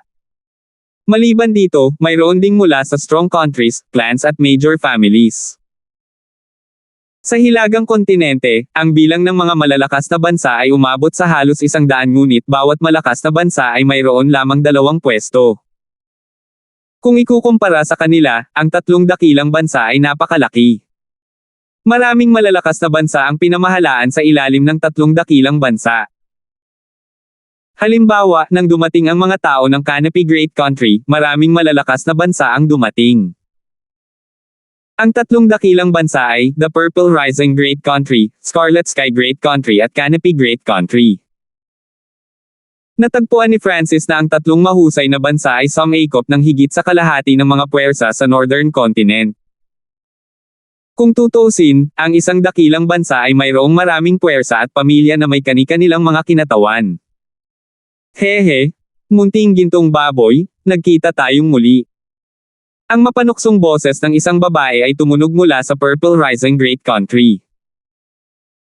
Ang nangungunang henyo mula sa Purple Rising Great Country ay isang magiting na batang babae na may kulay purple na buhok na nakasuot ng Phoenix Battle Robe. Maliit na gintong baboy. Napagtanto ni Francis na ang babaeng Phoenix Battle Robe ay nakikipag-usap sa Canopy Great Country. Itong Prinsesa Lindsay. Kinagat ni Prinsipe Jean ang kanyang mga ngipin ngunit walang magawa at sumasakit ang ulo. Pinigilan ni Sanfeng ang kanyang pagtawa at sinabi sa mababang tono, munting gintong baboy ang palayaw na ibinigay ni Prinsesa Lindsay kay Prinsipe Jean. Nakipag-sparring si Prinsipe Jean sa kanya ng 2 beses ngunit lubusang natalo ni Prinsesa Lindsay. Ang Prinsesa Lindsay na ito ay ang prinsesa ng Purple Rising Great Country at marahil ang taong may pinakamalakas na bloodline power. Si Princess Lindsay ay sikat sa buong Northern Continent para sa kanyang lakas at hinamon niya ang 2 eksperto sa True Mystic rank dati. Sa huling sagrado, ang True Dragon Gathering Princess Lindsay ay umabot sa pinakamataas na 100 at sa pagkakataong ito ang kanyang lakas at bloodline ay tumaas ng husto. Ang mga puwersa sa Northern Star Stand ay napag-usapan at sinubukan ang isa't isa. Dahan daw ang naglakad si Prinsesa Lindsay papunta sa gilid ng Canopy Great Country. Oo, munting gintong baboy, ikaw pa rin ang nangungunang henyo ng Canopy Great Country. Mukhang hindi masyadong malakas ang Canopy Great Country. Sinuri ni Prinsesa Lindsay ang mga henyo ng Canopy Great Country. Bagamat tila isang casual na sulyap, ang kanyang tingin ay naglalaman ng isang matalim at nakaka-pressure na aura. Ang mga henyo na naskan niya ay likas na tumingin sa malayo. Ipinakita ni OJ ang kanyang kapangyarihan. Isang matalim na liwanag ang bumungad sa mga mata ni Yunji na tila kumikislap sa hangin. Si Francis ay hindi natinag, habang si Quincy ay nanatiling tahimik. Si Sanfeng ay likas na umiwas ng tingin. Bahagyang nagulat si Prinsesa Lindsay. Gumamit lang siya ng sikretong imperial technique na ginamit para makita ang lakas ng kalaban. Kung ang kalaban ay hindi makatingin sa kanyang titig, nangangahulugan ito na ang kanilang lakas ay hindi bababa sa 2 antas ang pagitan sa kanya. Kung ang kanyang kalaban ay maaaring tumingin sa kanya sa mata, ito ay nangangahulugan na at least sila ay may paniniwala na hamanin siya o hindi bababa sa hindi masyadong malayo. Gayunpaman, ikinagulat ng scouting si Prinsesa Lindsay. Sina OJ at Yunji ay maaari pang kontrahin ang kanyang tingin. Ang layunin ng talam ni Yunji ay halos maantig ang kanyang puso. Naiintindihan ng Yunji na ito ang napakalakas na layunin ng talam. Mukhang kayang lampasan ng lakas niya si Prinsipe Jean at isa siya sa mga malalakas kong kalaban. Pagtatapos ni Prinsesa Lindsay. Bukod sa kanila, hindi rin niya makita ang lakas nina Francis at Quincy. Si Francis ay lubos na hindi natinag.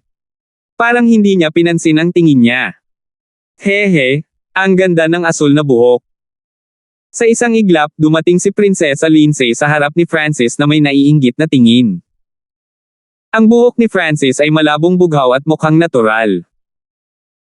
May isa pang layunin si Prinsesa Lindsay at iyon ay upang makita ang lakas ni Francis ngunit matapos tingnang mabuti, nakumpirma niya na ang taong ito ay nasa unang bahagi pa lamang ng true human rank. Ang hilagang kontinente ay hindi dapat magkaroon ng isa pang wuheng. Umiling si Prinsesa Lindsay. Masyado siyang nag-iisip. Si Francis ay nanatiling hindi natinag mula sa pagdating ni Prinsesa Lindsay hanggang sa pag-alis. Nagpunas ng malamig na pawis ang mga mula sa Canopy Great Country gaya ni Prince Jean at kumpanya. Alam ng mga matandang henyo na ito kung gaano kahirap si Prinsesa Lindsay. Ang tunog ng paglipad ay patuloy na lumitaw at mas maraming malalakas na bansa at malalaking angkan ang nagtipon. Ano ang malakas na bansang ito? Mukhang bago. Ang ilang mga tao ay lumapag mula sa isang malaking dugo na asul na ibon at wala sa estado kasama ang iba. Naalala ko, sa tingin ko ito ay isang napakalayo na bansa na tinatawag na Iron Dragon Strong Country. 338. Ang ilang mga tao ay bumaba mula sa isang malaking dugo na asul na ibon. Sila ay mula sa Iron Dragon Strong Country. Dahil malayo ang lugar, kakaunti lang ang nakakaalam ng Iron Dragon Strong Country. Ang pinuno ay isang mystic robe na kabataan na may hawak na metal na pamaypay na may mata kasing matalas at malamig na gaya ng agila. Ang kakaiba ay ang kanyang balat ay kumikislap na metal at ang kanyang damit at buhok ay tila metal pa habang siya ay naglalabas ng malamig na aura. Tunay na Lord rank. Ang mga tumingin sa taong ito ay hindi naglakas loob na maliitin siya. Ang pagkakaroon ng titulong Strong Country ay nangangahulugan na mayroon silang kahit isang eksperto sa True Lord rank. Ang Iron Dragon Strong Country ay may 2 henyo. Ang una ay isang itim na nakadamit na kabataan na nagkaroon ng cultivation sa mga unang yugto sa True Human rank. Ang pangalawa ay isang walang emosyon na kabataan sa simula ng mga yugto ng True Human rank. Ito ang Star Stand. Looper at Balmod, kayong dalawa ay maaaring makipag-ugnayan sa ibang mga henyo at tandaan na huwag magdulot ng anumang gulo. Utos ng walang emosyong boses ni True Lord Tegan. Nauunawaan, tunay na Panginoon. Huminga ng malalim si Balmod. Ang mga titig ng mga henyo ay nagbigay sa kanya ng isang malaking presyon. Bagamat pinilit ni True Lord Tegan na sumuko ang 13 bansa, kumilos siya sa mababang paraan dito. Ang Iron Dragon Strong Country ay isang malakas na bansa, ito ay medyo mababa sa average sa mga malalakas na bansa.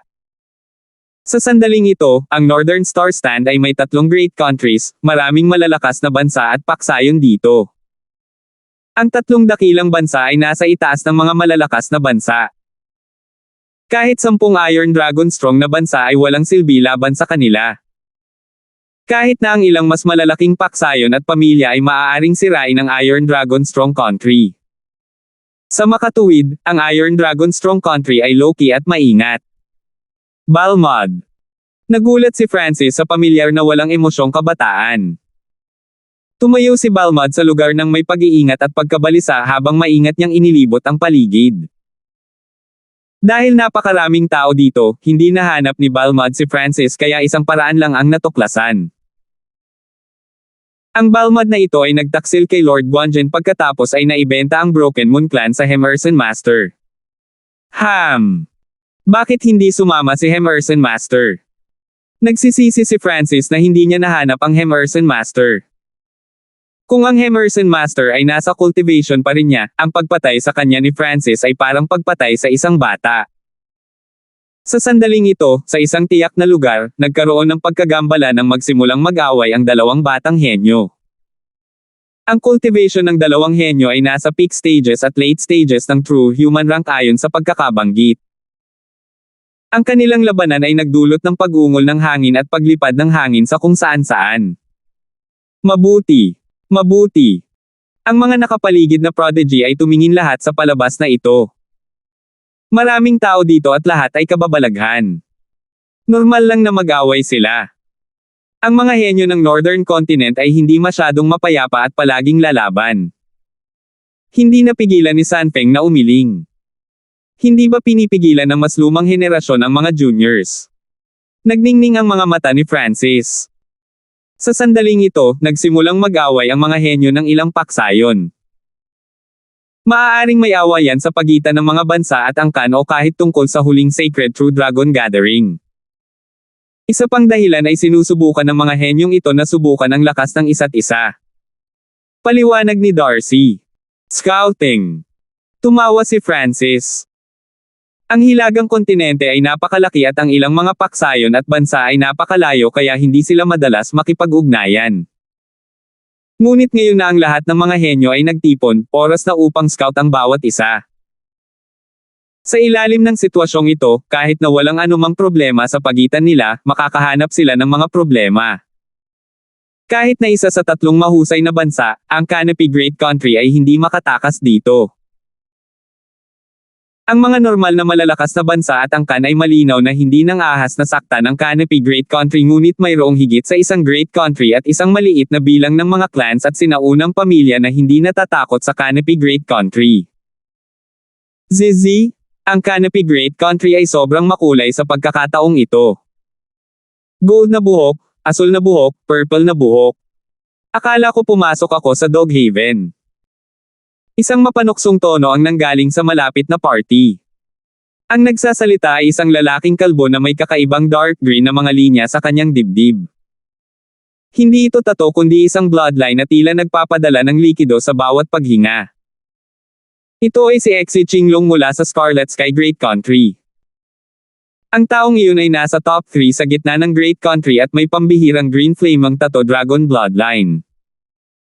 Siya ay nasa top 100 noong huling pagkakataon sa Sacred True Dragon Gathering. Nakilala ng mga malalapit na henyo ang kalbong lalaking ito. Ang manunuya ay nagmula sa Scarlet Sky Great Country at ang paglilinang ni Exi Qinglong ay umabot na sa pinakamataas na yugto ng True Human rank. Nang marinig ito, si Prince Jin at ang kumpanya ay gumanti ng mga sumpa. Hahaha. Inisip ko kung sino iyon. So, ito ay isang bug mula sa Scarlet Sky Great Country. Isang nangingibabaw na boses ang tumunog mula sa Canopy Great Country. Naramdaman na lang ng lahat na parang naputol ang hangin sa pamamagitan ng isang matalim na hiwa at napasulyap silang lahat. Lumabas ang isang gwapong lalaking nakasuot ng labanan na may sinaunang talam. Yunjin ng Canopy Great Country. Pangatlo. Kung tama ang pagkakaalala ko, hindi ba siya natalo kay Exi Qinglong noong nakaraan? Ang pagsikat ni Yunji ay agad na nakakuha ng atensyon ng maraming tao. Ang isang taunang tao ay nangangahas na lumapit at magpakitang gilas. Ngumisi si Exi Qinglong. Ang dalawa ay nasa ikatlong pwesto sa kani-kanilang bansa, ngunit si Yunji ay natalo kay Exi Qinglong noon. Ang sagupaan ng mga henyo mula sa dalawang dakilang bansa ay nagdala sa mga tingin ng maraming mga kahanga-hanga. Maging si Prinsesa Lindsay mula sa Purple Rising Great Country ay ngumiti at tumingin. Greenson nagliliyab na dragon. Ikinalat ni Exi Winglong ang kanyang mga braso at nagsimulang gumalaw ang madilim na berdeng linya ng dugo sa kanyang dibdib, na bumubuo ng berdeng apoy na hugis dragon. Hu! Itinaas ni Exi Qinglong ang kanyang palad at ang berdeng apoy ay agad na lumipad patungo kay Yunji, sinusubukang balutin siya. Napakalakas ng Bloodline Secret Technique. So, ito ang lakas ng Top 100. Ang lakas ni Exi Qinglong ay nagpasigla sa mga taong lalahok sa Sacred True Dragon Gathering para sa unang pagkakataong tumalon.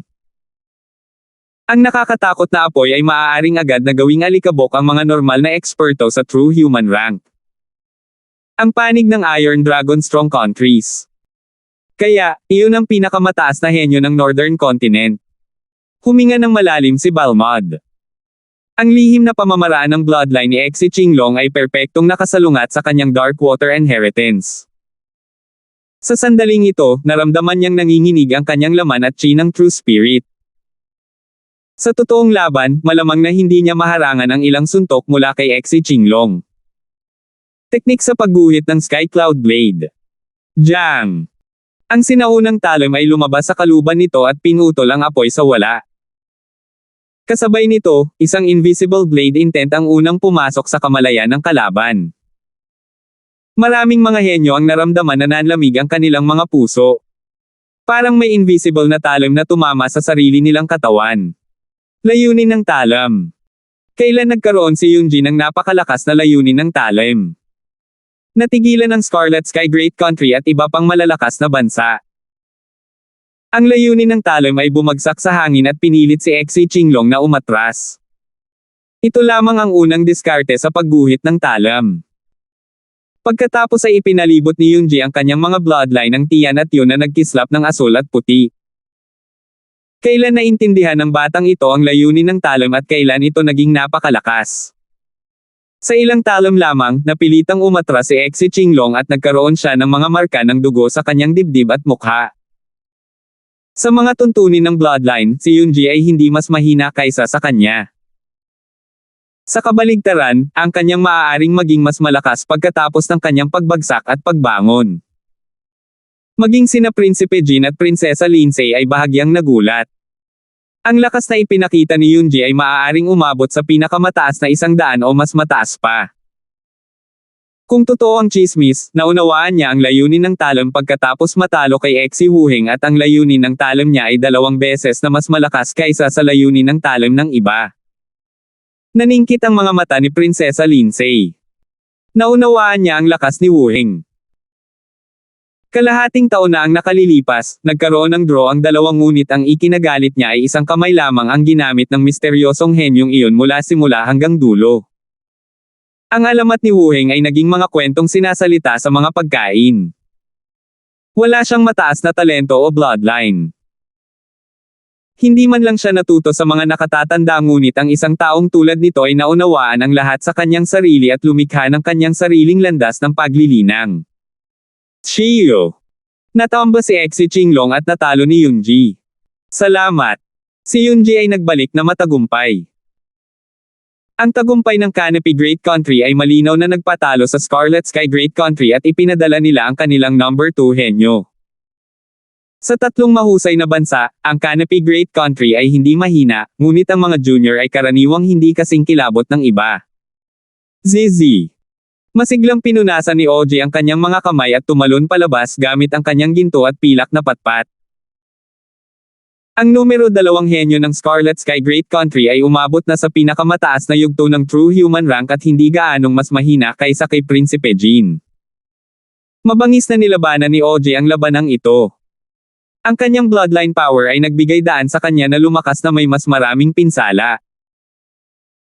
Makalipas ang 100 galaw, nasugatan si OG na lubos na nagpapataas ng kanyang lakas sa pakikipaglaban at nagbigay sa kanya ng tagumpay. Matapos matalo ang dalawang magkasunod na laban, sa wakas ay nagbago ang mga ekspresyon ng mga mula sa Scarlet Sky Great Country. Kung ang numero 2 at 3 ng Canopy Great Country ay napakalakas na, kung gayon si Prince Jin. Naantig ang mga henyo ng Scarlet Sky at Purple Rising Great Country. Sa katotohanan, malinaw na alam ni Francis na hindi gaanong naiiba ang lakas ni OG at Prinsipe Jin. Ngunit kung ito ay isang tunay na labanan sa buhay o kamatayan, malamang na manalo si OG. Sa mga tuntunin ng pagkakasala, nalampasan ni Yoonji si Prinsipe Jin. Iba na talaga ang Canopy Great Country this time. Kilala ko si Prince Jin pero number 2 at number 3. Ang mga mata ni Prinsesa Lindsay ay kumikislap habang ang kanyang mga tingin ay nagmamasid kina Francis at Quincy. Sa Northern Star Stand. Para mas madaling harmony ng mga henyo ang isa't isa, kakaiba ang seating plan. Kenji, subukan mo ang lakas ng asul na buhok na brat na iyon. Yvonne, i-scout mo ang babaeng nakasuot ng puti na nagseselo sa iba sa kanyang kagandahan. Utos ni Prinsesa Lindsay. Si Kenji at Yvonne ay nirerango sa ika-4 at ika-5 sa Purple Rising Great Country ayon sa pagkakabanggit at sa nakaraan, sila ay maihahambing sa ika-3 at ika-4 sa Canopy Great Country. Ang mga target ni Prinsesa Lindsay ay sina Francis at Quincy. 339 pagtitipon ng mga bituin, 2. Ang Canopy Great Country at Purple Rising Great Country ay magkaibigan at ang aming mga junior ay bihirang magkita. Magagamit namin ang pagkakataong ito ng sparring para madagdagan ang aming pagkakaibigan. Ang mga mata ni Prinsesa Lindsay ay kumislap sa kabayanihan. Nabanggit niya ang pag-sparring ng diretso at hindi niya sinubukang maghanap ng mga problema tulad ng Scarlet Sky Great Country. Si Prince Jin ay suminok. Hindi kaya hahamonan ni Prinsesa Lindsay ang kanyang sarili. Kaharap si Prinsesa Lindsay na nasa True Mystic rank, wala siyang pagkakataong manalo. Bagamat malakas ang bloodline ni Prinsipe Jin, si Prinsesa Lindsay ay mas malakas lamang sa kanya at sa aspeto ng paglilinang ay mas mataas din siya. Sa kabutihang palad. Mukhang walang balak si Prinsesa Lindsay na hamanin si Prinsipe Jin. Sa kanyang palagay, kilala niya si Prinsipe Jin na maraming beses nang natalo sa kanya. Ang tunay niyang kalaban ay si Wu Hing at maging si Topher. Maya-maya ay lumabas ang isang lalaki at babae mula sa Purple Rising Great Country. Sila ang numero 4 at 5 henyo, Kenji at Yvonne. Ang paglilinang ng dalawa ay umabot sa huli at maagang mga yugto ng True Human rank ayon sa pagkakabanggit. Ang kanilang ranggo ay perpektong sumasalamin sa mga ranggo ni na Francis at Quincy. Ayon sa nakaraang karanasan, sa ilalim ng parehong ranggo, ang mga mula sa Canopy Great Country ay hindi katugma ng Purple Rising Great Country. Si Francis na nakaupo ay biglang naramdaman na ang layunin ng labanan ay nagmula sa isang pilak na puting damit na kabataan sa harapan. Blue-haired brat, halika at lumaban ka. Naiinip na sabi ni Kenji nang walang paggalang. Kung hindi dahil kay Prinsesa Lindsay, hindi niya sana pinansin si Francis. Si Kenji ay may karapatang maging mayabang. Sa huling Sacred True Dragon Gathering naabot niya ang nangungunang 300 taon na ang nakalipas, napatay niya ang isang peak stage na True Human rank bandit matapos siyang habulin ng 10,000 milya. Si Kenji ay sumikat pagkatapos noon. Halatang wala siyang interes na hamanin ang isang baguhan na mas mababa sa kanya ang cultivation. Habang sumisigaw si Kenji, hindi niya namalayan na si Prince Jin at ang kumpanya ay may gloating expressions. Yoonji at Sanfeng lahat ay may mapaglarong ngiti. Ang mga detalyeng ito ay nahulog sa mga mata ni Prinsesa Lindsay na nagulat. Ang panig ng Iron Dragon Strong Country. Francis. Tumalo ng puso ni Balmud at nagbago ang kanyang ekspresyon habang nakatitig sa asul na buhok na kabataan sa Canopy Great Country. Ano? Nakita ng ibang kinatawan na si Looper mula sa Iron Dragon Strong Country ang pagbabago ng ekspresyon ni Balmud. Wala lang, may nakita lang akong pamilyar na tao. Nagsimulang bigyang pansin ng tingin ni Balmud ang nangyayari doon. Ang tatlong malalaking bansa ay hindi bagay na maaaring salihan nilang dalawa. Ang sitwasyon dito ay nakakuha ng atensyon ng maraming tao na naruroon. Umupo si Francis sa parehong lugar at hindi pinansin ang sigaw ni Kenji. Nabaling pa ang tingin niya sa isang sulok. Kuya Balmud, nagkita ulit tayo. Kumusta ang Broken Moon Clan? Isang boses ang tumunog sa isip ni Balmud na nagpatibok ng kanyang puso. Nang makipag-ugnayan sa kanya si Francis, si Looper na nasa tabi niya at maging si True Lord Tegan ay walang naramdaman. Mahirap isipin na si Francis na hinahamon ngayon ay madali pa ring nakakausap sa kanya. Magkaibigan si Francis, ang Purple Rising Country at ang Canopy Great Country natin. Mag-spar lang, hindi ito mag-aaksaya ng maraming oras sa iyo. Nang makitang medyo malamig ang kapaligiran, ngumiti si Prince Jin at sinabi. Pagkatapos ng lahat, siya ang pinuno ng Canopy Great Country. Ang mga salita ni Prinsipe Jin ay nagpakunot ng mga kilay sa mga henyo ng Purple Rising Great Country sa inis. Ibinigay niya ang pakiramdam na si Prinsipe Jin mismo ang kailangan para makakilos ang kabataang ito. Parang nagsasabing, go lang, matatapos mo ito sa isang iglap. Katawa-tawa. Kumulo sa galit si Kenji. Ang ugali ni Prince Jin at Francis ay lubos na tumitingin sa kanya. Isinasantibi si Prinsipe Jin na mas malakas sa kanya at ang dapat na kalabanan ay si Prinsesa Lindsay, anong karapatan ng asul na buhok na ito? Hahaha, blue-haired brat? Ang pangalan mo ay Francis, tama. Kung makakapagpalat ka ng 10 suntok sa akin nang hindi nagpapatalo, susuko ako. Natawa si Kenji habang umaalingaw-ngaw ang kanyang silver-white na robe. Weng! Isang iskarlate na berdeng ripple ang lumitaw sa paligid niya na bumuo ng 12-dosenang nagninangas na mga linya ng talam na parang nagninangas na hanay ng talam. Anumang normal na true human rank na dumating sa loob ng 10 yarda na radio sa kanya ay masusunog sa isang malutong. Sa ibabaw nito ay lumitaw ang isang iskarlate na itim na talam sa kanyang kamay na pinalamutian ng mga simbolo ng apoy na naging sanhi ng hindi mabilang na apoy na tumaas sa kalangitan. Mukhang ginagamit ni Kenji ang kanyang buong lakas. Sinanay niya ang Scarlet Flame symbol sa ikapitong simbolo.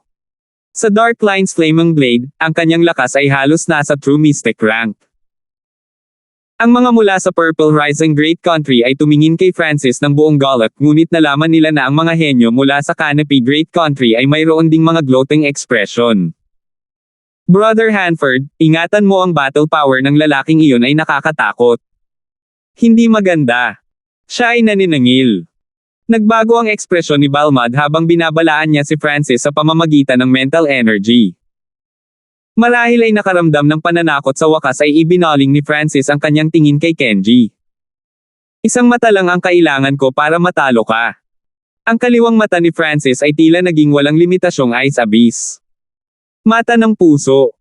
Isa sa tatlong eye technique ni Francis ay agad na kinasuhan. Ang mga mata ni Kenji ay sinipsip sa abyssal na mundo at ang kanyang ekspresyon ay naging masilaw. Ang sumunod na eksena ay nabigla sa mga prodigy na naruroon. Dang! Ang iskarlate na itim na talam sa kamay ni Kenji ay nahulog sa lupa habang ang chi ng True Spirit ay kumupas. Si Kenji ay nagsimulang sampilan ang sarili sa mukha. Tinger, kasalanan ko. Isa akong bastard. Nagpakasal ka sa asong iyon at pinahirapan at namatay. Kasalanan ko ang lahat. Malakas na sampal ang umalangaw-ngaw sa Northern Star Stand. Hindi nagtagal ay namula ang mukha ni Kenji at tumulo ang dugo mula sa kanyang bibig. Flop! Sa huli ay lumuhad siya at umiyak. Ang mga tao mula sa Purple Rising Great Country ay nagsimulang sumigaw at sumigaw, gayunpaman si Kenji ay nawala sa kanyang sariling mga damdamin at hindi gaanong naramdaman ang labas ng mundo. Nawala si Kenji. Malalim na sumulyap si Prinsesa Lindsay kay Francis bago nagpadala ng mga tao para kunin si Kenji. Mula sa simula hanggang sa matapos. Umupo si Francis sa parehong lugar at gumamit ng isang sulyap. Ang mata ng puso ay ginamit laban sa damdamin at kagustuhan ng mga tao. Ang anumang bagay na nabubuhay ay hindi maaaring magkaroon ng mga emosyon o anumang mga kapintasan sa puso. Maaaring gawing demonyo ni Francis ang kalaban sa kanilang puso. Bumalik sa Watermoon Secret Cave, gumamit siya ng katulad na kasanayan para makipaglaban si Master Benson at ang kumpanya. Nakakatakot ang eye bloodline ng lalaking ito. Sa isang sulyap lang nawala si Kenji. Ang mga henyo ng Purple Rising Great Country at Scarlet Sky Great Country ay puno ng pag-iingat kay Francis. Ang panig ng Iron Dragon Great Country. Nayanig ang puso ni Balmond. Sa pagkakataong ito ay kausap pa rin siya ni Francis tungkol sa sitwasyon ng 13 bansa at Broken Moon Clan. Nangangahulugan ito na si Francis ay gumagawa ng dalawang bagay ng sabay-sabay at habang nakikipag-usap sa kanya, natalo niya si Kenji. Kung malalaman ito ng iba, ang kanilang pagsusuri sa bloodline ng mata ni Francis ay tataas ng antas. Matapos matalo si Kenji. Ang ibang kalaban na si Ivan ay natulala saglit bago nakabawi. Hindi nagtagal ay hinamon niya si Quincy. Tiningnan ni Ivan ang nakamamanghang dilag na ito na nakonsensya sa kanyang hitsura. Ngumiti si Quincy at isang 7 string na chin ang lumitaw sa kanyang kamay. Sa kompetisyon sa capital, hindi siya gumamit ng chin. Cultivator ng Tao of Entertainment. Kumikislap ang mga mata ni Ivan nang hindi niya binigyan ng oras si Quincy para maglaro at nagpadala ng asul na purple strike patungo sa kanya. Ang mga condensed attack na ito ay mabilis at malakas. Nakakamatay ang mga cultivator ng Tao of Entertainment nang magsimula silang maglaro. Jang! Ang mga daliri ng Jade ni Quincy ay dumampi sa chin at ang dugo ng maraming henyo na naruroon ay naramdaman ang pagkulo ng kanilang dugo. Isang kalahating transparent na linya ang lumabas patungo kay Ivan. Basag! Ang bugaw na lilang strike na ipinadala ni Ivan ay gumuho at isang hindi nakikitang kapangyarihan ng Dom Alloy sa kanyang katawan. Wow! Si Ivan ay nagluwa ng isang subo ng dugo at ang tuloy-tuloy na alon ay pinilit siyang umatras. Sa halos isang galaw ay natalo si Ivan. Ang Purple Rising Great Country ay patay na tahimik. Nakakatakot din ang Quincy na ito. Kung ginamit niya ng husto ang kanyang chin, kahit na ang pag-atake ng isang taong kapareho ng cultivation ay madaling mapawalang bisa. Solemn na ang ekspresyon ni Prinsesa Lindsay. Hindi niya inilagay si Francis o si Quincy sa puso ng personal ay nag-iingat sa pangkalahatang lakas ng Canopy Great Country. Prinsipe Jean, Oji, Yunji, Francis, Quincy. Wala sa kanila ang simple, bawat isa ay mas nakakatakot kaysa sa huli. Mukhang sa mga pagkakataong ito, nagagawa ng Sacred True Dragon Gathering the Canopy Great Country na ibalik ang sitwasyon.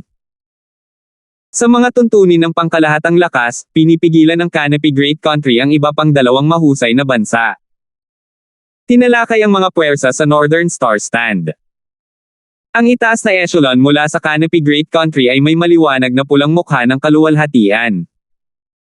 Sa Hilagang Star Stand ang Canopy Great Country ay walang natalo at nalampasan ang iba pang dalawang mahusay na bansa. Ngunit sa mga tuntunin ng pinuno ang Canopy Great Country ay medyo mahina. Si Prinsipe Jean ay natalo ng higit sa isang beses kay Prinsesa Lindsay. Nakita ng iba ang kapintasan ng Canopy Great Countries. Sa paglipas ng panahon parami ng parami ang malalakas na bansa, dumating ang mga pamilya at malalaking paksayon. Ipinikit ni Francis ang kanyang mga mata para sa pangunawa at hindi nag-abala tungkol sa labas ng mundo. Sa isang tiyak na sandali, sumiklab muli ang talakayan sa Northern Star Stand. Narito ang mga tao mula sa 10,000 Sword Clan. Ang 10,000 Sword Clan ay ang numero 1 Sword Clan sa Northern Continent at ang kanilang lakas ay halos nasa 10 Great Clans, sapat na para sirain ang anumang malakas na bansa. Ang ilang mga figure ay bumaba mula sa langit. Ang pinuno ay isang one-eyed sword cultivator na umabot sa kalahating hakbang na Origin Core Realm at mas malakas pa ng kaunti kaysa sa Grand Elder ng Imperial. Narito rin ang matandang undead na ito. Nagbago ang ekspresyon ng mukha ni Timur na kulay dugo ang buhok. Sa mga tuntunin ng lakas, ang 10,000 Sword Clan ay malapit sa isang one-star faction at mas malakas kaysa sa Iron Blood Religion. Mayroon lamang 2 henyo mula sa 10,000 Sword Clan. Ang isa ay isang Azure Robe na lalaki na may kakaibang puting buhok. Ang isa naman ay isang babaeng kulay nyebe na may matutulis na mata. Siya na. Natigilan si Balmud habang nakatingin sa pamilyar na babae. Noon ay dinurog ng babaeng iyon ang lahat ng 13 mga henyo ng bansa sa ilalim ng kanyang mga paa gamit ang kanyang espada. Siya ay likas na sumulyap kay Francis ngunit ang huli ay nakapikit sa pag-unawa at hindi ito nakita. 340. Ang babaeng puti ng nyebe mula sa 10,000 Sword Clan ay ang nakaraang numero 1 henyo ng 13 angkan si Vanji. Bilang numero 1 Sword Clan sa Northern Clan, ang 10,000 Sword Clan ay isang puwersa na nasa ibaba lamang ng 10 Great Clans. Sa gayong puwersang bumababa sa iba pang malalakas na bansa at angkan, lahat ay umatras.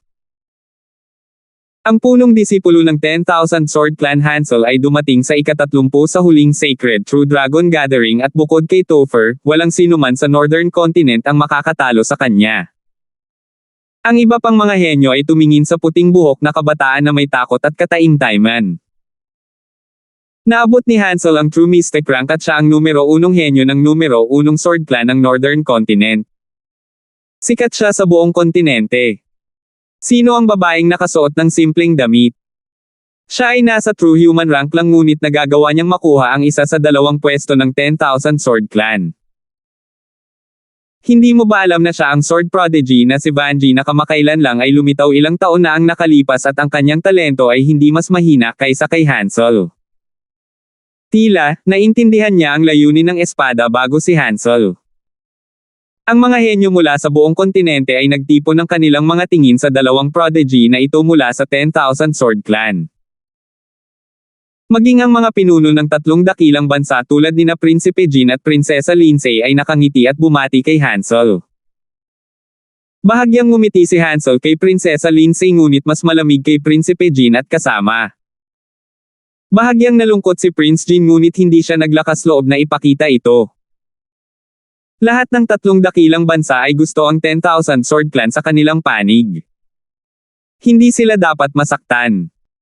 Ang Vanji na ito ay kayang kunin ang isa sa 2 lugar ng 10,000 Sword Clan. Nagulat si Prinsesa Lindsay. Sa kanyang memorya ay mayroong hindi bababa sa 2 sa 3 pang pinakamataas na True Human rank henyo na ang lakas ay kapantay ni Prince Jean. Mahirap isipin kung gaano kalakas ang kanyang lakas sa pakikipaglaban upang makaahon sa kompetisyong iyon. Sa kasamaang palad, si Francis ay nasa pangunawa at hindi namalaya na narito si Vanji. Ang kanyang asul na buhok at malamig na aura ay iba sa dati at hindi siya masyadong pinapansin ni Vanji. Gayunpaman, si Balmud na nasa sulok ay nakilala si Vanji at bahagyang nasa sabik. Ang dalawa ay parehong nanggaling sa isang lugar na malayo at maaaring makipagkumpetensya sa isang mas malaking yugto sa parehong panahon. Walang nangahas na hamanin ang dalawa mula sa 10,000 Sword Clan. Ito ay lalo na para kay Hansel na nakarating sa tuktok ng mga henyo mula sa Northern Continent. Walang sino mang naruroon ang maaaring kumuha ng isang espada mula sa kanya. Si Vanji ang naging target ng iba tulad ni Prinsesa Lindsay at kasamahan. Sa sandaling ito, muling lumitaw ang tunog ng paglipad. Bumaba pa ang ilang paksayon. Narito, ang mga tao mula sa Heavenly Yuan Clan ay narito. Narito si Topher. Nagkagulo ang Northern Star Stand. Inangat ng lahat ang kanilang mga ulo at nakakita ng ilang malalaking ibon na may mga pakpak na hindi bababa sa 30 yarda ang lapad. Mayroong hindi bababa sa 3 hanggang 4 na True Lord rank aura at 2 pa sa kalahating hakbang na Origin Core Realm. Nang bumaba ang mga figure na ito, pinigilan ng kanilang malakas na aura ang lugar. Bilang isa sa 10 Great Clans, sinumang elder mula sa Heavenly Yuan Clan ay nasa True Lord rank. Mayroong 10 tao mula sa Heavenly Yuan clan. Ang pinuno ay isang gwapong kabataan na tila may divine light sa kanyang mga mata. Ang bawat aksyon mula sa kanya ay nagdadala ng matinding pressure. Para bang siya ang nangungunang henyo sa henerasyong ito. Siya si Topher. Ang alamat ng Northern Continent. Ang bilis ng paghinga ng maraming henyo ay bumilis habang ang kanilang mga ekspresyon ay puno ng pananabik at paghanga. Naramdaman pa ng ilan sa mga babaeng henyo na bumilis ang tibok ng kanilang puso at namumula ang kanilang mga pisngi habang nakatitig sa gwapong mukha ni Topher. Pagkatapos ng pagdating ni Topher, medyo nagbago ang sitwasyon sa Northern Star Stand. Siya ay tila naging pinuno ng lahat ng mga henyo sa hilagang kontinente. Walang ayaw at walang nang-ahas na hamanin siya. Si Hansel lamang mula sa 10,000 Sword Clan ang tumingin kay Topher sa mata para sa isang solidong hininga at ang invisible mental energy clash ay nagpabagabag sa puso ng mga nakapaligid na prodigy. Pagkaraan ng ilang sandali ay tumahimik ang lugar ngunit mas maraming titig ang sumusuri sa 10 mula sa Heavenly Yuan clan. Ang Heavenly Yuan clan ay napakalakas. Mayroon silang 5 hanggang 6 na pinakamataas na true human ranks na mas malakas lamang kay Prince Jean. Bukod kay Topher, may isa pang matikas na figure ng babae na nakakuha ng atensyon ng marami. Napangiti ang dalaga at sapat na ang kanyang kagandahan para sirain ang mga bansa. Kumaway ang kanyang malabong purple na damit. Para siyang isang dilag na gawa sa jade. Siya. Angelica. Dama po ang mga mata ni Balmud at Vanji sa babaeng naka-purple. Mula noon, ang 13 bansa ay nagbago. Maraming mga henyo ang napunta sa ibang bansa. Si Balmud ay pumanig sa Emerson Master at ipinagkanulo sila. Matagumpay na nakapasok si Vanji sa numero 1 Sword Clan ng Northern Continent. Si Francis ay naging chapter leader ng Iron Blood Religion. Sa kanilang tatlo, si Vanji ang may pinakamalaking kayamanan. Gayunpaman, walang sino man ang mag-aakalang mas magiging maswerte si Angelica. Ang 10 Great Clans ay mga sinaunang paksayon na nakatayo sa tuktok ng kontinente. Narito ang Heavenly Yuan Clan, 10,000 Sword Clan. Karamihan sa mga puwersa sa Northern Continent ay dumating na. Ang mga kasalukuyang henyo ay nag-scan sa paligid. May isa pa. Lumingon ang mga mata ni Prinsesa Lindsay sa paligid. Ang alin? Nariyan pa rin ang 10,000 Origin Clan, isang clan na mas matanda pa sa Heavenly Yuan Clan. Ipinaalam ni Prinsesa Lindsay nang lumitaw ang tunog ng paglipad. Mula sa langit ay lumipad ang iskarlatang ulap. Ito ay 12 yarda ang haba at may ilang mga figure ang makikita dito. Kung titingnang mabuti, malalaman nila na ang iskarlata na ulap ay binubuo ng hindi mabilang na iskarlata na